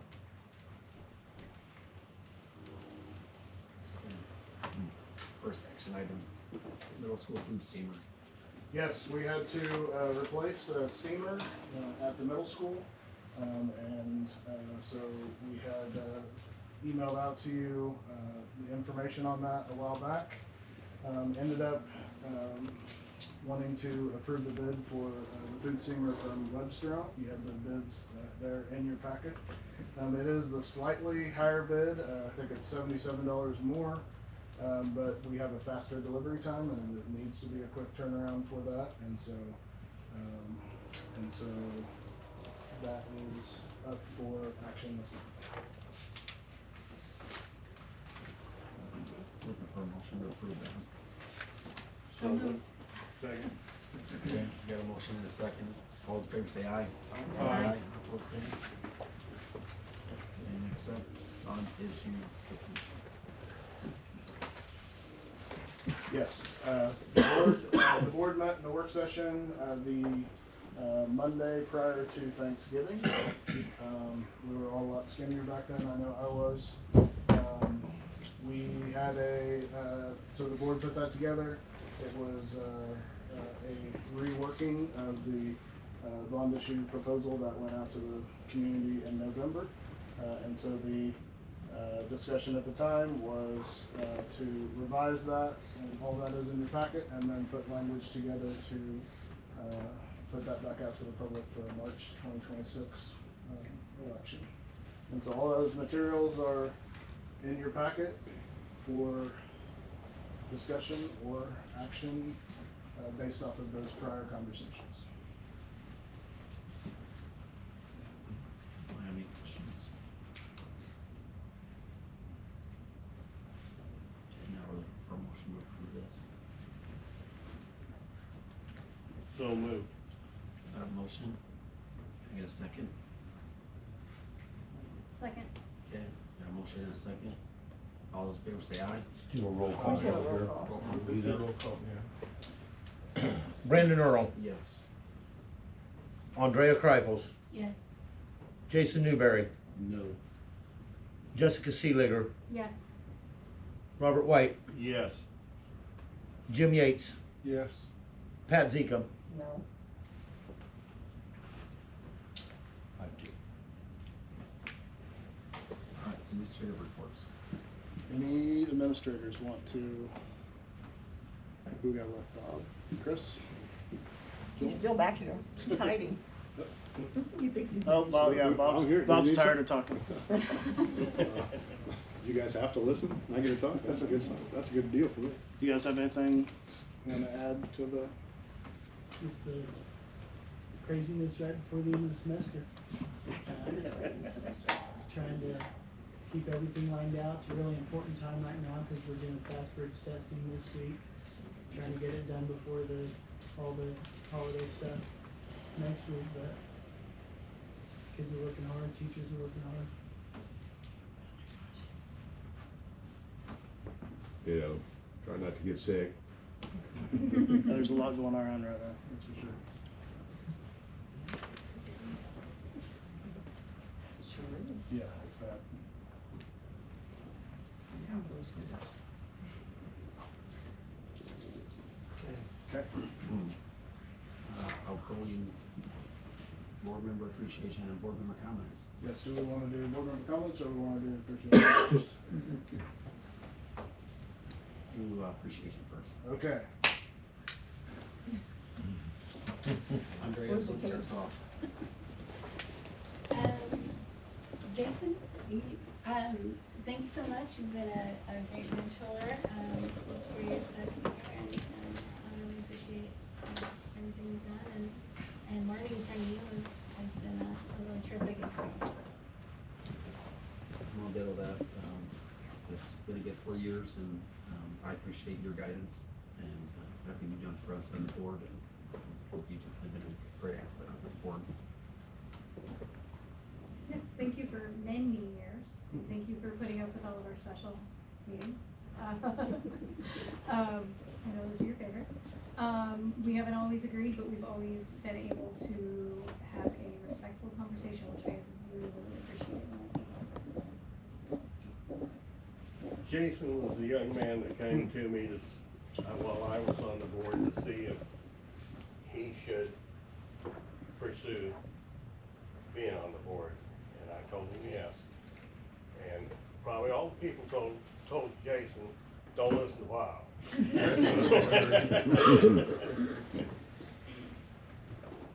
Jason, I'm new, so I haven't worked with you, but I know you, and know your in-laws real well. But it's 12 years, you said you've been serving? Something like that, 12, 13, yeah. Well, thank you. It's a long time to endure going through school board meetings and special meetings. I can imagine. Thank you. Well, we've been through lots of them together too. Oh, yeah. Like Jessica said, I appreciate that we could always agree to disagree and have really good, honest, open conversation. That means a lot on a board like this. And it's nice that you're going out agreeing with me the last 22 times. And counting. Not quite anyway, but no, I really enjoyed it. Thank you. My turn? No, it's my turn. Jason, you have been a good man, and you have kept me on my toes for years. And your leadership as board president, and you and I, through all that, got to sit down and hash through so many problems together, and really, you have been such a support. You are not afraid to call me and argue any topic at any given time. That's true. And be a devil's advocate for kids. You have always been there for our students, and you've also been a good support to the board. To me, I consider you a mentor and a friend. I really appreciate everything you've done for me, the district, and our students. And this is yours, my friend. All right, Made by our ag students, which I know your kids have been a part of over the years, so super cool.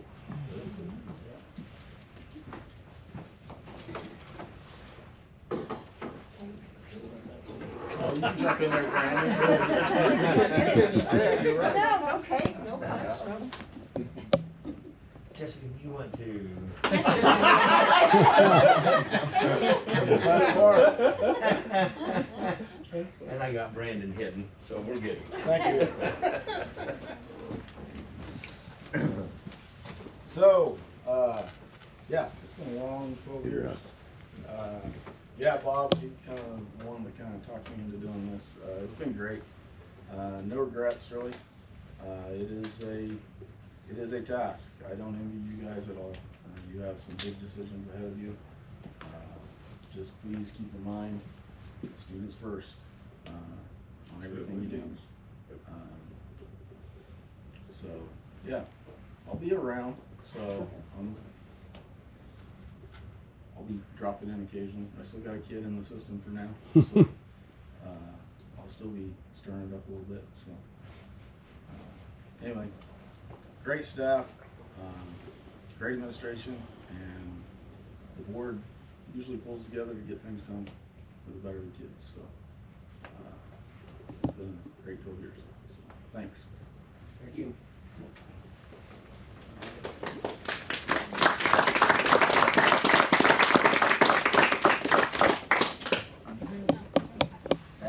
Board member comments. You might want me to be last.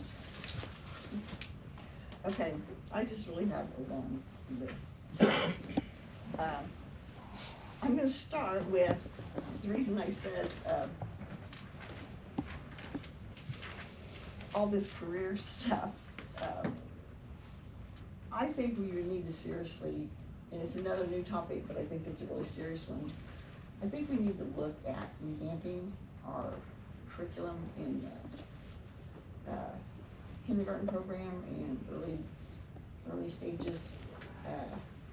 I've been following 3-4 schools in Wichita that have adopted play into schools, and that's something that anytime, if I post anything on Facebook or any social media, I almost quit doing my kids because they're bad. Don't post it, but I will repost educational things because I think they're important.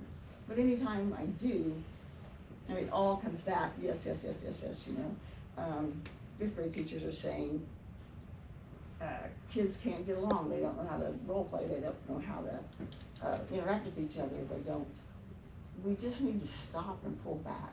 And I just think it's something that we really need to look at, because Wichita is adding 4 more schools next year, and they're not the only community that's totally pulling back on their education. I mean, maybe that's the reason we have MTSS and we have tiers 1, 2, and 3. We're labeling these kids so early that they have problems, and that's why we're seeing, counselors in. I mean, I taught kindergarten, 1st grade, and I saw the other day the things that my own kids, you know, kept every little thing they ever did. And the testing to get out of first kindergarten is so simple. But we're cheating these kids. A 5-year-old brain is a 5-year-old brain. Yeah, are they exposed to different things? Yes, they're exposed to different things. And they're not exposed to things they should be. But I think we're making changes. We're talking about closing schools. We're talking about fixing schools and adding these things. I just like you said, Jason, we can't forget these kids. That's what we're here for. And we have not, I did research to see when did this start? Why did this happen? And it started just a little bit before No Child Left Behind. And then when that hit, it was like everything they're doing in kindergarten, we did at the very end of first grade. And I would like to see us take that topic up in this next year. So I can send you all the research and all the paperwork you want to look at, but you know, maybe on your own, just I'd like to see, you know, kindergarten teachers and people, and we're not doing anybody a service. I just said preschool the other day, and I'm just sitting here, and these kids behind me, I'm like, oh my gosh, this is so awesome. I mean, just what kids do. You know, we're going to a computer to find out what I want to be when I grow up. Seriously, I mean, I am not a fan of Zello. I'm not. Kids I don't think in 6th, 7th grade should be thinking about what I want to be when I grow up. My granddaughter was supposed to be a clown the first time she took Zello. That's what she was going to be the best at. I mean, the stage making is, I get it. I totally get it. But that doesn't mean you have to buy into everything, just put line and sinker, because we're not doing these kids any favor. Okay, that's one thing. Second, I've been asked over and over to live stream work sessions. So if that's something we could think about next month with Mike on the board and just maybe revisit it. And people, when I've gone back to watch our meetings, I don't like to talk or be seen, but obviously, when I say talk, you can tell. Okay. Can we have microphones or something? Maybe think about that, because people can't hear. Can you? I can't hear you. I know. People I have can't troubles hearing. I mean, if we're going to be out there and transparent, we don't want to mumble. We want people to be able to hear us. So, with the new month coming on, I just thought I'd bring some of these things up. And we talked about student-led conferences. We need to look at those. Like,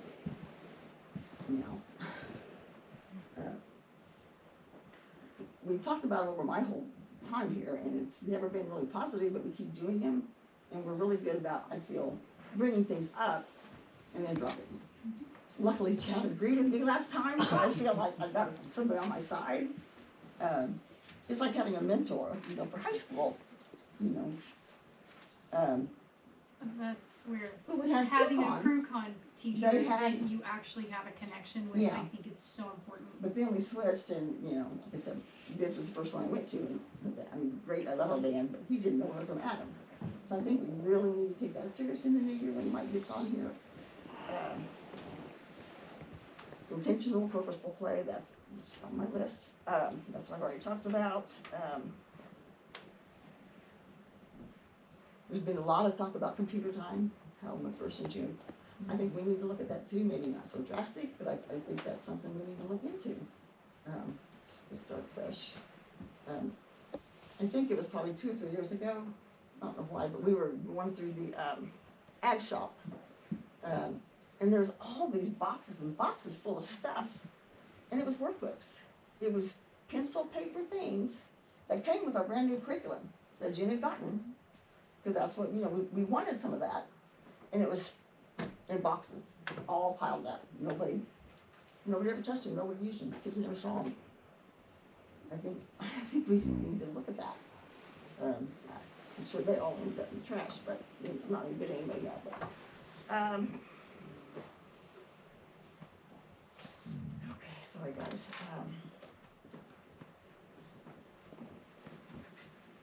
I would really like this kind of like complete report on Roosevelt. What is Roosevelt?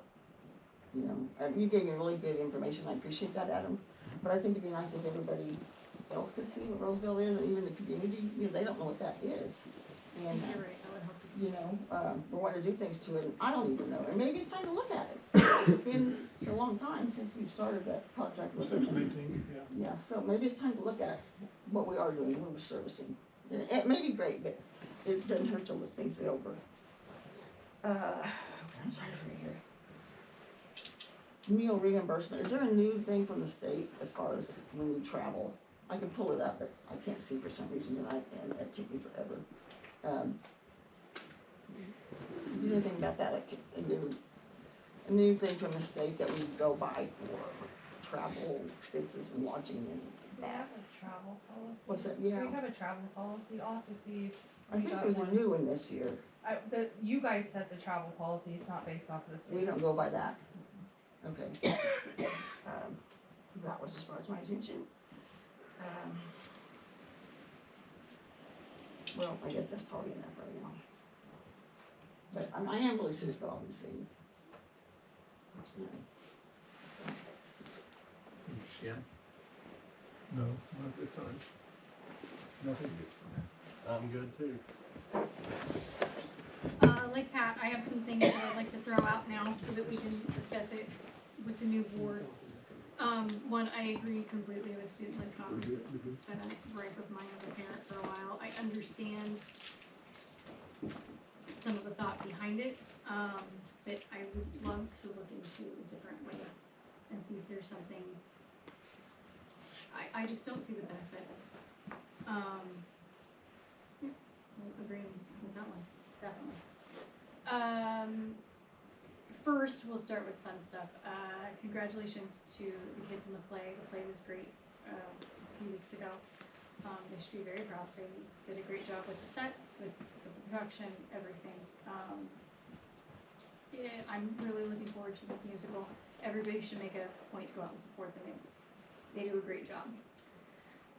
Our choir was invited to sing with Cali County at their Vespers concert last week. It was an absolutely beautiful concert from both choirs. I've always said we have a great choir, and they were right up there with the college. It was great to watch.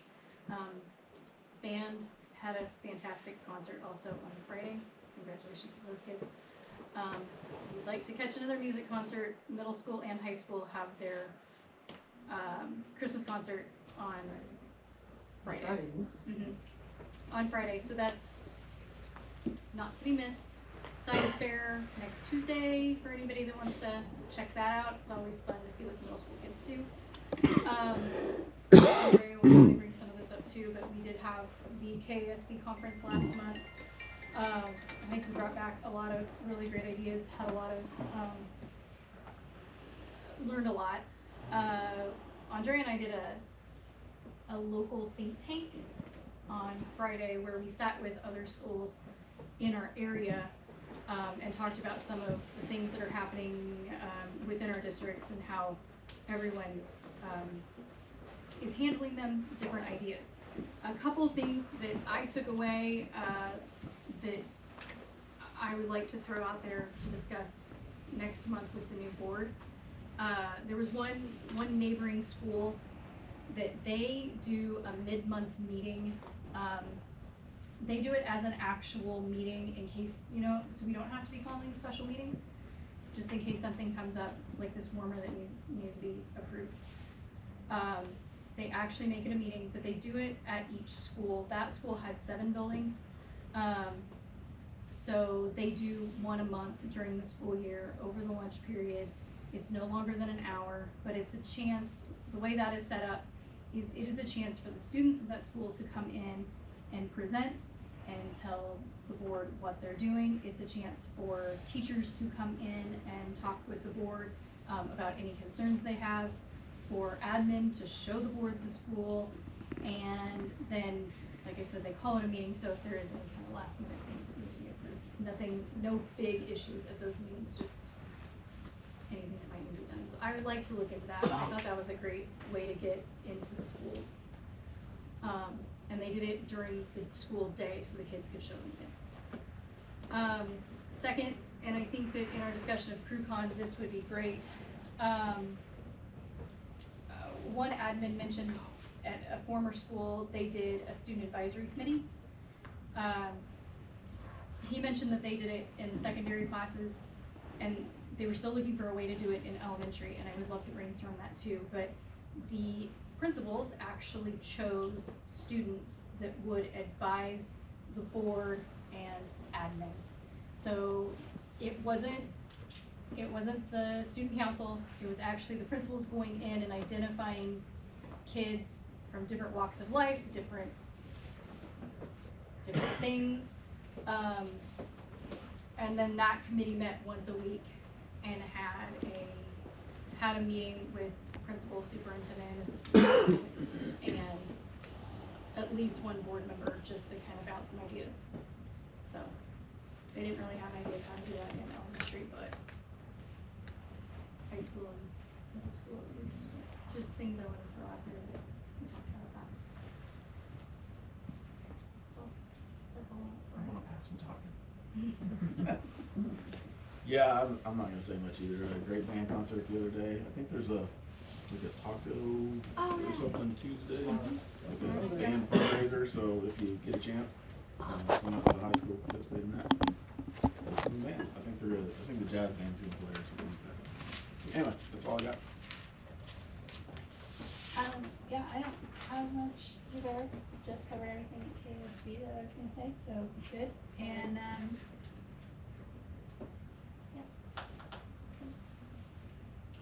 I forgot something. Go ahead. We have a policy that says that, the monthly student activity report shall show opening and closing balance of each fund, and that the board should get a report about it every month. Bank statements are in the financials. We've been putting the bank statements that you've been asking, we've been putting them in the. So what will I look for? It's in the financial section, and it says activity counts. Does it say each one individually? Because that's what it says. It's in there, it just says elementary, middle school, high school, but then you can see what we have. So that'd be like basketball, FFA, cheerleading. That's in a 'Cause that's- separate, that's 'cause in the high activity fund, school's when activity fund. When I asked about it, that's what I was told activity funds were. And what makes me bring it up again is, and I'm just curious, we have one athletic team, or two athletic teams that are always fundraising, and then we have others that never do, and I don't know if it's be nice to say which or how. You know, somebody right now is trying to raise $5,000, and every year they've tried to raise $5,000, and the opposite team, the girls' team, never asked for anything. You know, so that's kind of why an activity report from each fund would be interesting to at least follow for a while in its policy. So, and the way I was told, it was listed individually. You know, it was each activity fund, but I've been wrong. Yeah, it's in there. Chad says it's in there. I guess I was looking for it in my packet, so I never did go through all that.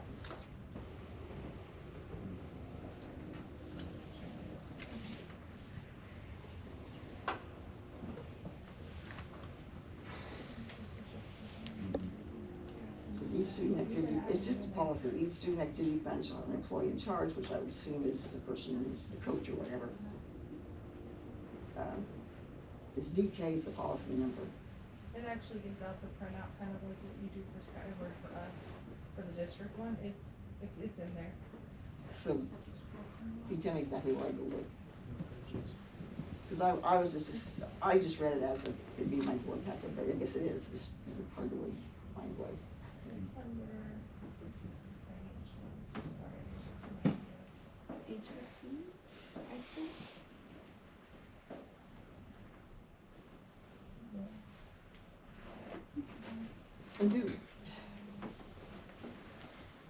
And I've asked before if they get audited, and I know they do, but I think, Brandon, you and I have been concerned sometimes about some funds. Not that we're saying that it's illegal, I'm not saying anything bad, it's just. You just want to see what gets paid out. Yeah, I just wanted, we just wanted to see. Not the funds are missing, just Right. how does each sport get Cause determined? we hear from all the parents and stuff, we hear all the, you know, I did this, I did this, I did that, we have more than all this, and so after a while, it gets to where you would kinda like to Yeah. see. Okay, I'm sorry, that's it. That's my number one thing too. Okay. We'll find the page and let you know. All right, that's okay. Yeah, It's, that's it's fine. page 15 in the high school. In the high school, yeah, I was gonna say, if it goes through all the transactions of all the checks that went through. And Is there a revenue. beginning and ending balance? It's the whole statement from the bank. Okay, I'm sorry. No, I'm not yelling, I'm just saying, it's the whole statement, it's the bank statement. So like, From the bank. girls basketball, it says girls basketball. Oh. That's what I'm saying. No, it's just one account, right? Yeah, It's just well, one good. account? That's what I'm saying. I was told when I called about it that it was individual. I would see girls basketball, boys basketball, cheerleading, dance. That would be reported each month. And honestly, I've never seen it in my career, so I'm just.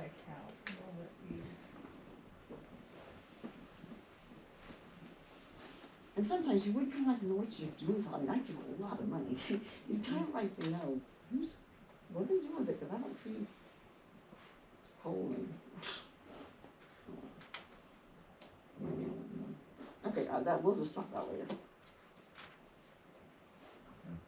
I think page 49 actually talks about club balances, beginning and ending balances. Okay, okay, I'll just look. I'll tell you that later. Okay. Let's move on to executive session for non-elected personnel. For 10 minutes, include Adam, Chad, and Darcy. We'll resume at 8:06. Need a motion? So moved. Second. All those in favor say aye. Opposed, say. If I may, sorry, I don't know the correct parliamentary procedure for this. Two people specifically and the community behind it asked for a vote for waiving KORA fees for the Kansas Open Records Act request, that it is a very urgent matter. We have, there was told it would be 10 days for collection for the information, so we'd like to have that vote just as soon as possible. I don't know what would be able to happen today, but at this point, it's extremely urgent that we get it as fast as possible because we want 10 days of delivery. Are we supposed to vote? I would like to see that. Yeah,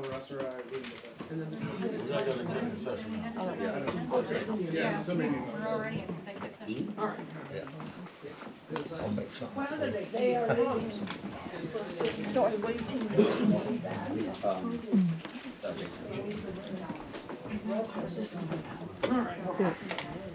Okay. I'll just email you tomorrow. Yeah, email me with what you're looking for, and we'll figure it out. Yeah. Two of them jetted as soon as two of them bolted out of here as soon as. That's all right. Yep, I'm going to find an answer. So at this point, Tomorrow. yeah. We'll just take all the money down and pay it No, off. I'm like I say, depending on what happens, yes, they will. They'll have to be They'll see me in the morning. Either way, it ain't gonna matter. I'm gonna get. No. Alright, I just wanted to see if they'd vote. If not, we'll just go pay it. I'll go pay it. Yeah, I don't see how a simple answer was. And I will dig in and I'll see what I can find. Yeah. Go. Hey Russ.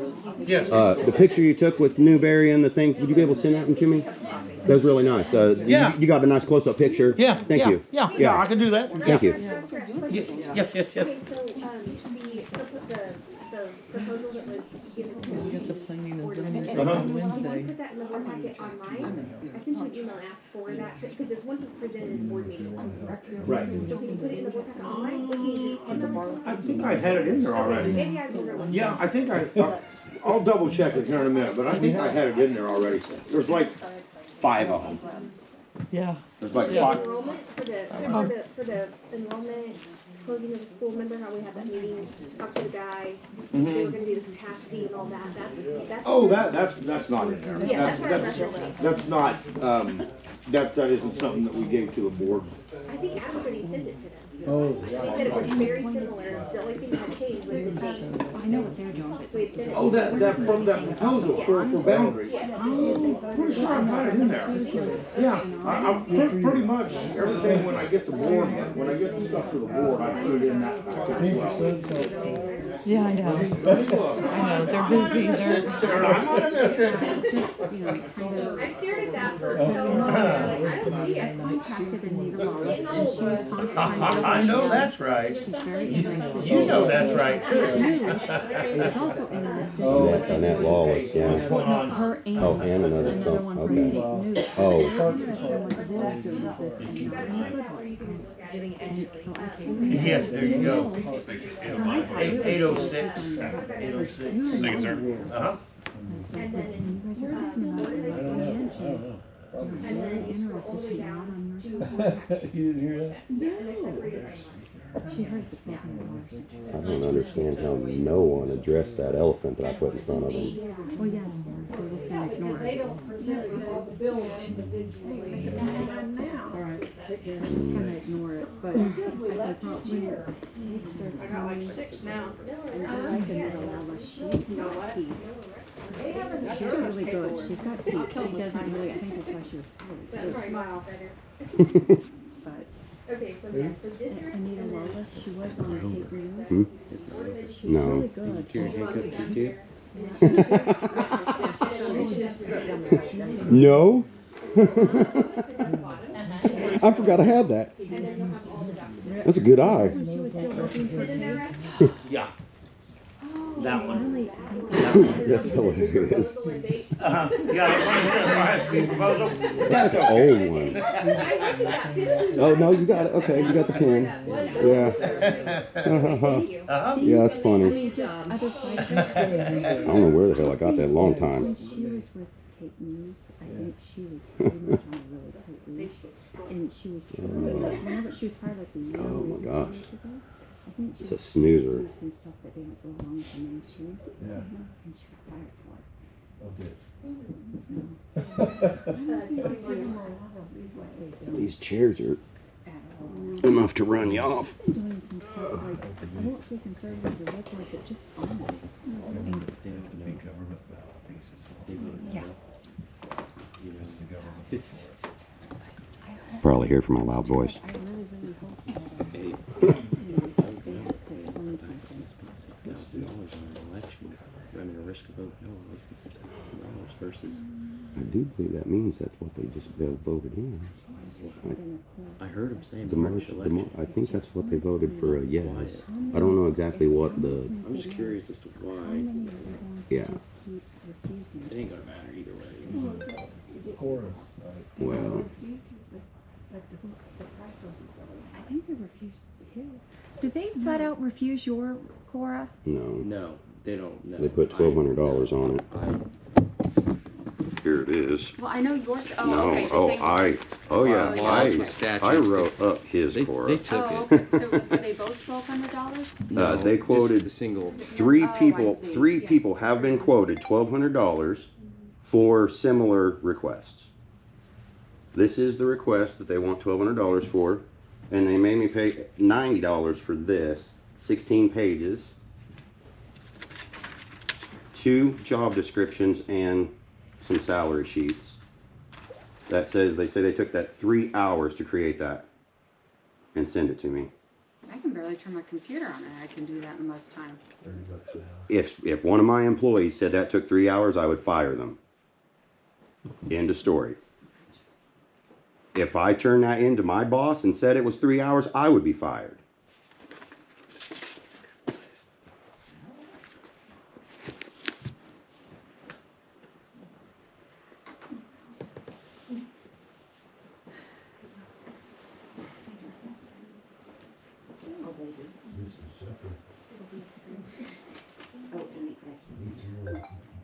I just didn't know. I just figured they would vote right here in front of us.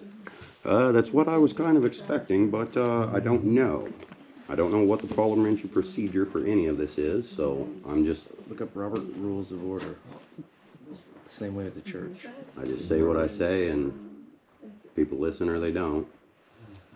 I know they hear me. There ain't no not hearing me.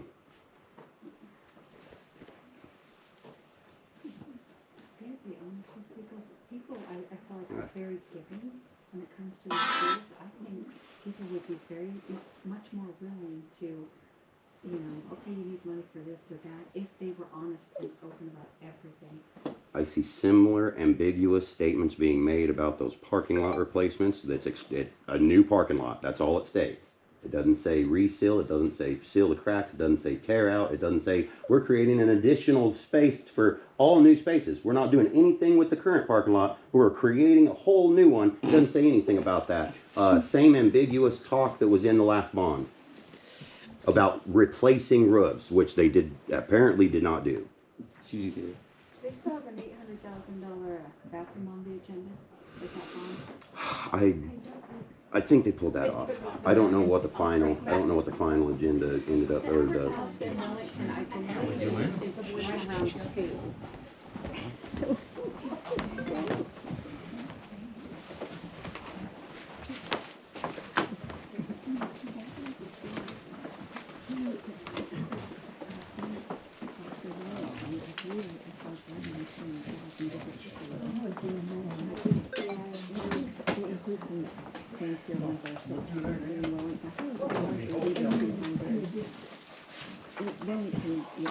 I just put Wellington as maybe up to 200. I would go straight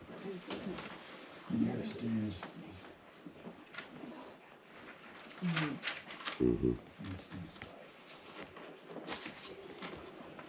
Okay. I must have put something else there.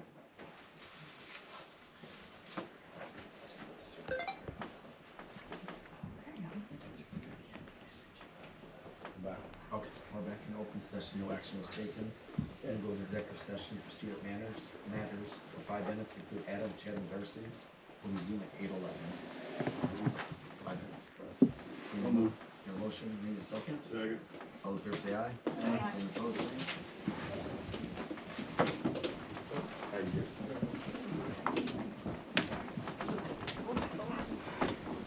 Another session. I'm glad I don't understand the part of procedure behind this. Oh my. Well, the other option is they could throw us out. Oh, no, that's not, no. Yeah, no, that's not an option. That's actually not an option. This is an open meeting. Is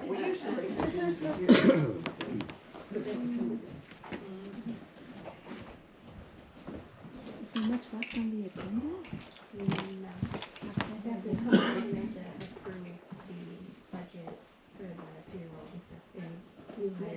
Resignations, they'll come back and do that at the end. That'll be the last thing. Then negotiations, they have an executive session for negotiations again. Okay, so the first one is non-elected, this is student hires, and Then negotiate, and then there's an action on negotiated agreement, approve the negotiated agreement. and then approve the minutes. This is payroll. But I know two situations myself about children who can be brilliant and very bright. We're starting too early. Mm-hmm. And you, especially push them right on. Third grade, kindergarten as a whole. Oh, I'm sure they hear me through the walls too. It is so wrong to push children. It used to be, if you look at, it's about the mid-1970s, when we still had nap time, and it was mostly play. Wait, nap time? Then when they went on, they did very, very Man, well. But when you look it is a at snoozer. The harder they push them, the worse they do. They're now, and I remember, I just lost it. If a kindergartner cannot sit through the 45-minute math and language arts lesson, they're putting them on behavior plans. I watched 4 and 5-year-olds get carried to a padded room that they had because they were, and they brought in security and police to terrorize this child, 4 and 5 years old, carried them to a padded room because they were throwing a fit because they couldn't sit. And I remember losing it. I don't sit for 45 minutes usually. But they have them putting on medicine. They threw out every brain study shows they're not ready for this until, that's why 1st grade is when it usually, like school really started. 6 and 7 is when their brains are ready. Sign up for that class. I mean, I would say 7 and 8. Sign up for a first aid class. I'm coming to you as a communications person. Okay. As a member of the public, I would love if we could get a bigger room. I know you can't make a decision on a bigger room for this? Well, yeah, that'd be nice. Well, I mean, we did. We used to go to high school choir Yeah. during COVID, and that Right. was a lot bigger. Right, sure. So, anyway, this is my formal request. Yes. Asking to consider a bigger room. And there'd be more parking and whatever. Yeah, more space. So I don't have to re-breathe in it all the Joey's.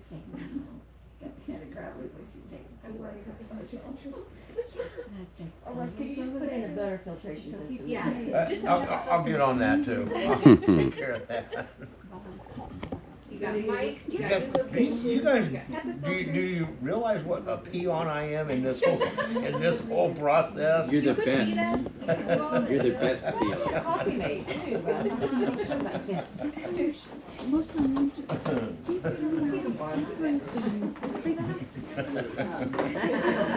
I see it like that my way. criteria is based on brain development. There you And then I go. get there, and they feel Mm-hmm.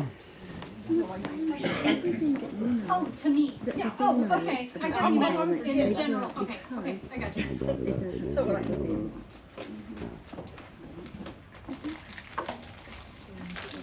Bob, choose to not come back in? Yes, we only need 4, so sometimes someone will use the restroom, but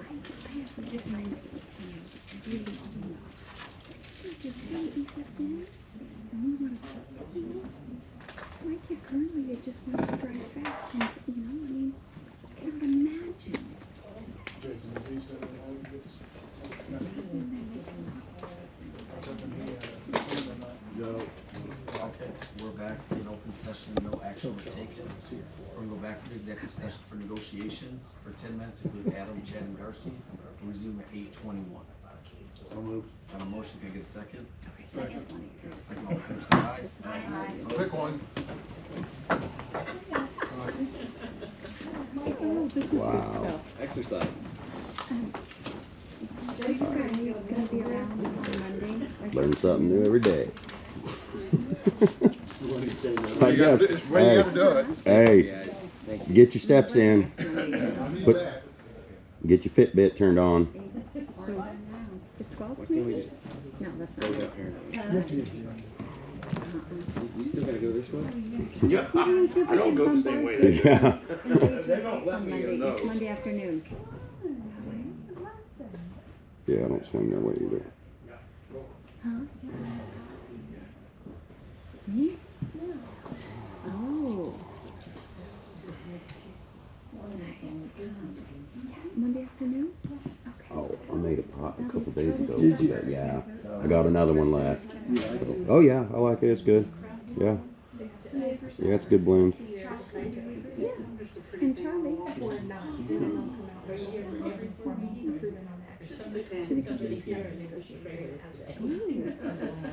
It's pretty good. There's one of them at Really city good. council meetings.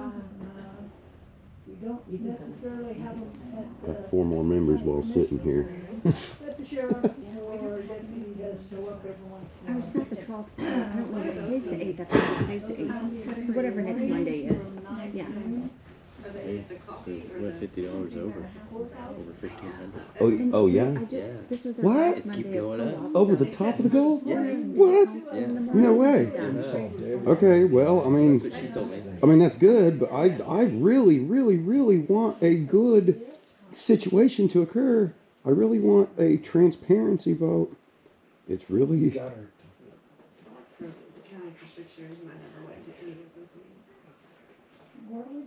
Where is it? Where is it? Where is it? that's where you solve the problem. Go. I think if you were to take these meetings to school. A big one. Not these meetings. No, but I mean, to this year, yes, yes. But you would have more interaction with the Yeah, I missed out. Okay, that's okay. Hey, but over our original, over the top. I think that's probably what she meant because it was at 1250 at one point. Yeah, I did that. That's probably what they It's like, meant. I'm gonna push this over. But either way, like I say, I don't know what other staples, whatever, they're gonna charge us for. Bank account? How does that work? I didn't know, but they actually already pushed it to my I was account. wrong. They, once it processes, like 3, 4, 5 days, then it just pushes to your account. So it's in my account, I've got it, but, I'm gonna have to be very careful with all tracking all that, you know. You want nobody going after you? So it's either gonna get used or it's gonna get donated, so it's like, whatever, you know, but either way, I gotta keep receipts of it all. See, I'd skip the elementary. And I could have said a few more things. that, and then I studied with the You got a nice quiet voice, they needed that after my had a bullshit. really great section that I can't help it. Catch what flies with Betty.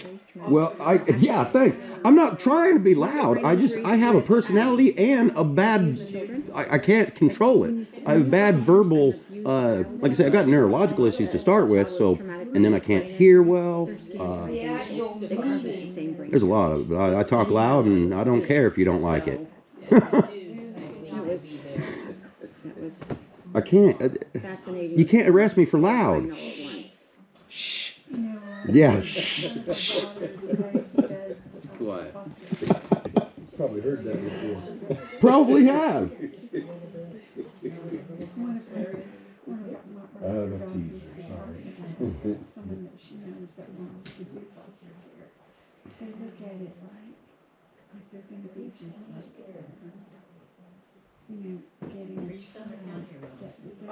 I mean, I was weighing the thought of dropping F-bombs out there. It was well written. It was well written, and I do have a voice for oration, but I stutter. Well, it depends. It's not all the time. Mother-in-law's sister-in-law died and left a little boy. I don't either. You can tell I don't care. Just and I didn't know where he was going to get this little boy, and How old is he? I believe he's 6 or 7, and it was kind of a question whether or not Charles I would be interested in. And I said, I feel selfish, but that little boy has the whole. I left my revolver at home. I have a, well, no, I say, what I say is I have this, my holster, even if I would have left it in the car, I would have still had my holster on.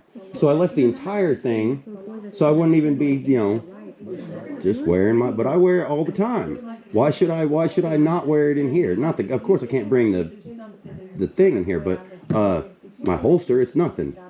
But I was nice and just left everything at home. And they do, mostly it's just like they have them over. Exactly. There would be no harm in it. But the idea of it, I figured that it would be something they'd call the cops on me again for. Is that the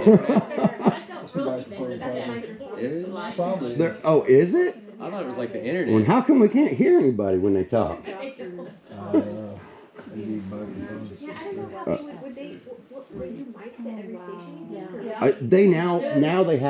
have Bluetooth mics. They are chargeable. You can charge them to you. So you just wear one or something. Now, depends on what system they get, but they got little Bluetooth mics that you charge them up. They'll last for 2 hours. And the county planning has a microphone. Yeah. No reason you can't. No, you don't. It's really hard. Had to get me a new microphone. There is a problem because with hearing. I can't hear it. Did you upgrade or something? I did. No, I understand. That's what I told Pat. I said, we gotta be hearing this better. I got me a new light too. Very nice. I don't think they'd like me putting that on. Yeah, that'll see through concrete.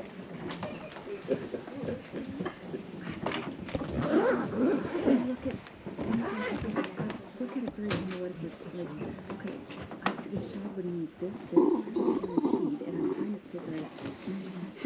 Obviously not for me. That's what you call boardroom calisthenics.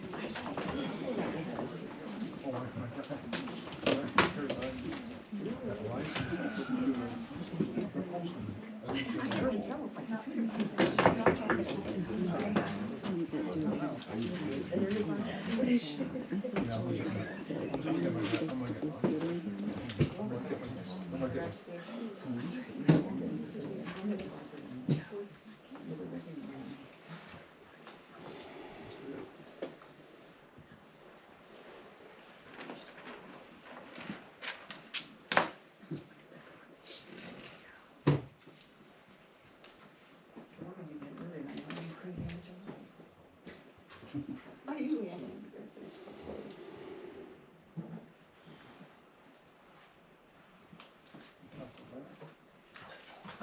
Well, takeaway, go for Well, I dirty, just but get you a Taco solution. Bell. If possible, yeah. I didn't That's say it, it, it's just too spicy. I didn't say it to go.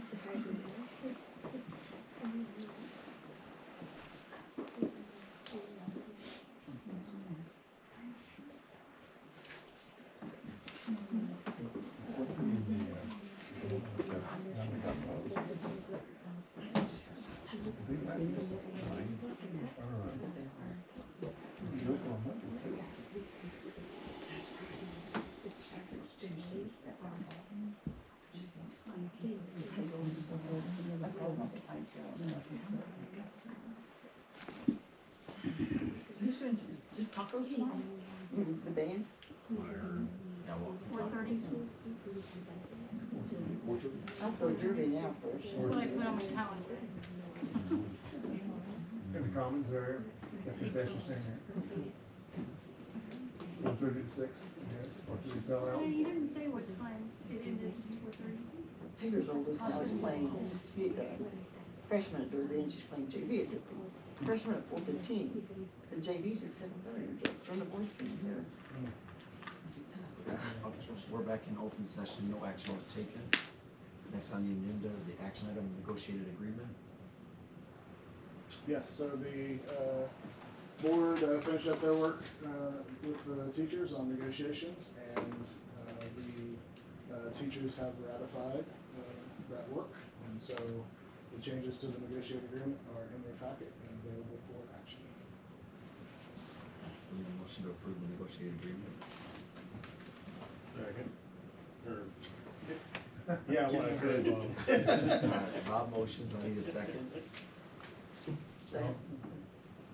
What's that? Second. Second, okay, we got a motion and a second, all those in favor say aye. Aye. Any opposed, same. Okay, next up, consent agenda. Okay, consent agenda. Approve the minutes of the November 10th regular meeting. Approve payroll and bills. Payroll $1,227,005.39. Bills $472,762.81. Personnel. Approve new hires. Jeffrey Berryman, assistant wrestling coach, high school. Silas Scott, assistant wrestling coach, high school. Ross Foley, assistant powerlifting coach, high school. Anna Shore, critical needs para at the middle school. Brandon Wilmoth, assistant basketball coach at high school. Andrew Kirkpatrick, boys and girls wrestling head coach at the middle school. Approve resignations. Dave Hamilton, assistant wrestling coach, high school. Miranda Rodriguez, ESOL aide for the district. Ashley Cashier, assistant powerlifting coach, high school. Brianna Young, assistant track coach at the middle school. Jeff DeJarnette, boys and girls wrestling head coach and golf head coach at the middle school. Chrissy Deniston, psych para for the district. Mike Wilmoth, driver's education director for the district. And approve transfers and position changes. Madison Harrelson, para to critical needs para at Kennedy. I need a motion to approve the consent agenda. I'll move to approve the consent agenda. We got a motion, we got a second. Second. We got a second, all those in favor say aye. Aye. Any opposed, same. This meeting's Oh, adjourned. hold up. I would like the board to consider the request that was made earlier as far as waiving potential KORA fees. Talked to Darcy just a little bit about it. She thinks that the estimated time She's optimistic that it may not take as long. Maybe it does. It would take my whole department, Right. stopping everything to do it. I just think that there needs to be a little bit more consideration. I mean, you guys got a bond issue going to a vote, and I think there was a valid point made that there's questions out there. I agree. So, I don't know what that looks like. I don't know that I'm advocating to waive the fees altogether. I understand how much time and effort is put into that, so I don't know if I'm just be totally gonna waive it. But I think maybe there's some more. And so I would just like a little bit more discussion on that. Do you have an estimated time, roughly? I think the estimated total price of that was correct, and that, you know, if we take my whole department down, but we have now negotiation back pay, pay for the month of December, we have lots of things that some of my department won't be able to. So what is it you have to find to pay? Well, so, they want anything with the bond, and I don't have the KORA request. I have copies. With the bond that has to do with the 2014 bond. So part of that is for KSBE, we do not have to require to keep documents past 5 years, is my understanding. So we don't know what's down there, what's not down there. I have found board minutes, which is required to keep. But as far as AP documents, change orders, things like that, I don't know what I have and what I don't have. So my position is I'm all for like transparency, but I don't wanna say, yeah, we're gonna waive it, it's taking 80 hours and we're gonna be reading the whole, and this is my other question. So they find, and I hope they don't find anything that was done illegally, but what's the next avenue? If they find something was mismanaged, I mean, it's been 12 years or 11 years, where do you guys go from here? One of my main concerns is the ambiguous wording that was used in the 2014 bond. Okay, so there was non-ambiguous wording for replace roofs complete on 2 schools. That, as far as I know, did not happen. Okay, what happened? When were decisions made that made those changes occur, right? So the ambiguous wording is also falling into what you proposed for the 2025 bond. The parking lots, just simply stating new parking lot, does not tell us whether or not you are choosing to resurface or tear out completely or put in a completely new area with new stalls. I want to know how many stalls are in the current parking lots. And how many are we going to create with this as well? So the limited, the nondescript projects in the 25 bond is also what I'm kind of looking at in a comparison model to what occurred in 2014. So it's not just a hunt or a witch hunt to point fingers at all. If there are ill findings, then we'll address that at that point. However, I want to know how to vote. If you put it on the bond to vote on the March ballot, I want to know how to vote. I don't feel like I did know how to vote in the 25 bond. Okay. Yeah. I get that. Yeah. And I'm just questioning because Yeah. you're bringing up something that's been done. There's nothing any of us have done.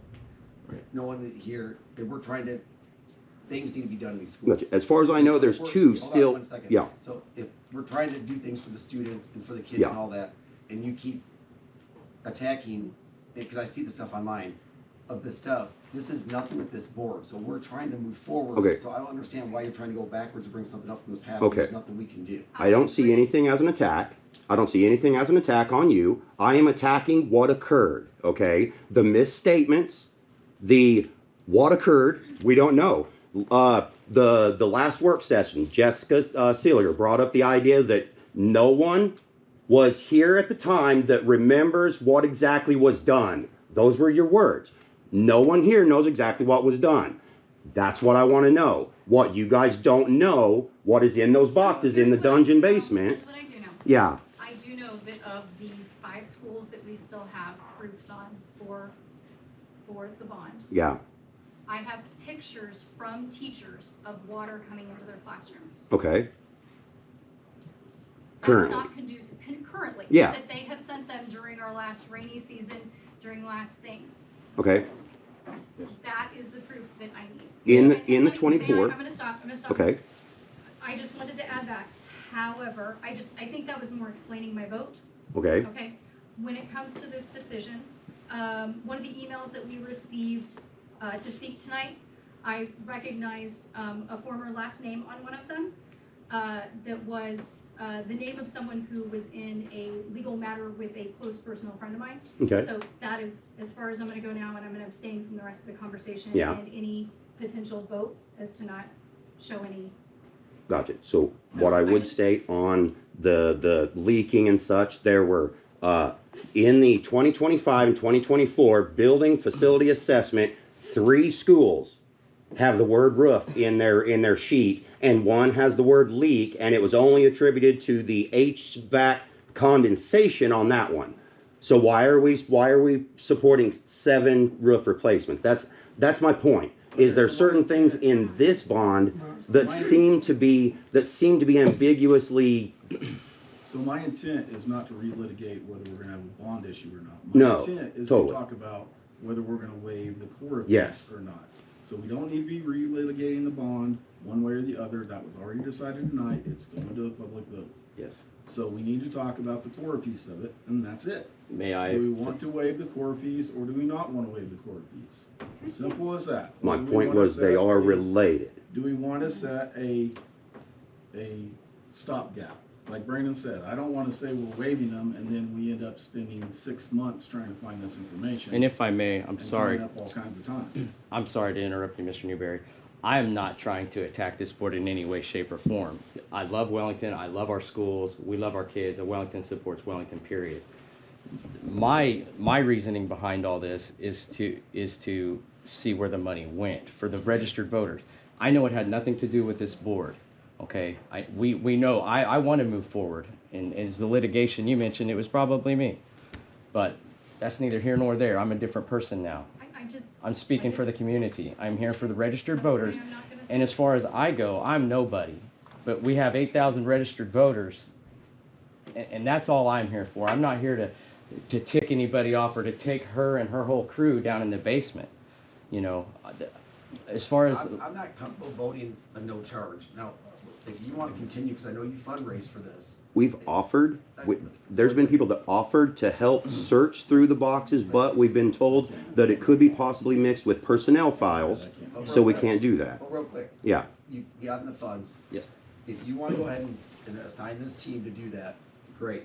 When they get finished, you get your stuff and you pay, and we say, you know what, we'll rebate you back X amount of numbers. I'm comfortable doing that.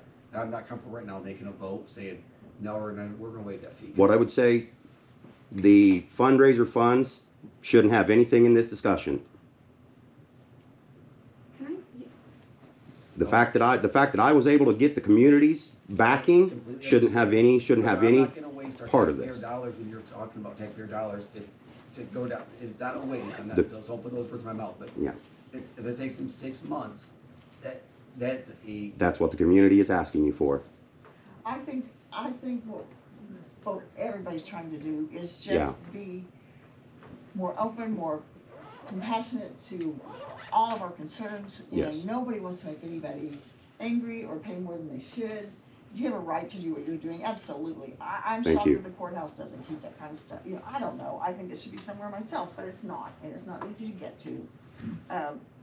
I think it's just we're at a place where if that's what you guys want, and I agree with everybody else, I don't want you to have to pay the whole thing. That just seems like an astronomical amount of money for a citizen request or a taxpayer's request. But If you're we'll gonna see put what. this on a bond and you want taxpayers, To pay just for look at how it looks for you guys. You want they already paid, and they've been paying, and they continue to give more to the school each year. But you want another bond, but it's well known that people have been trying to get information about the last bond, and they're hitting wall after wall after wall.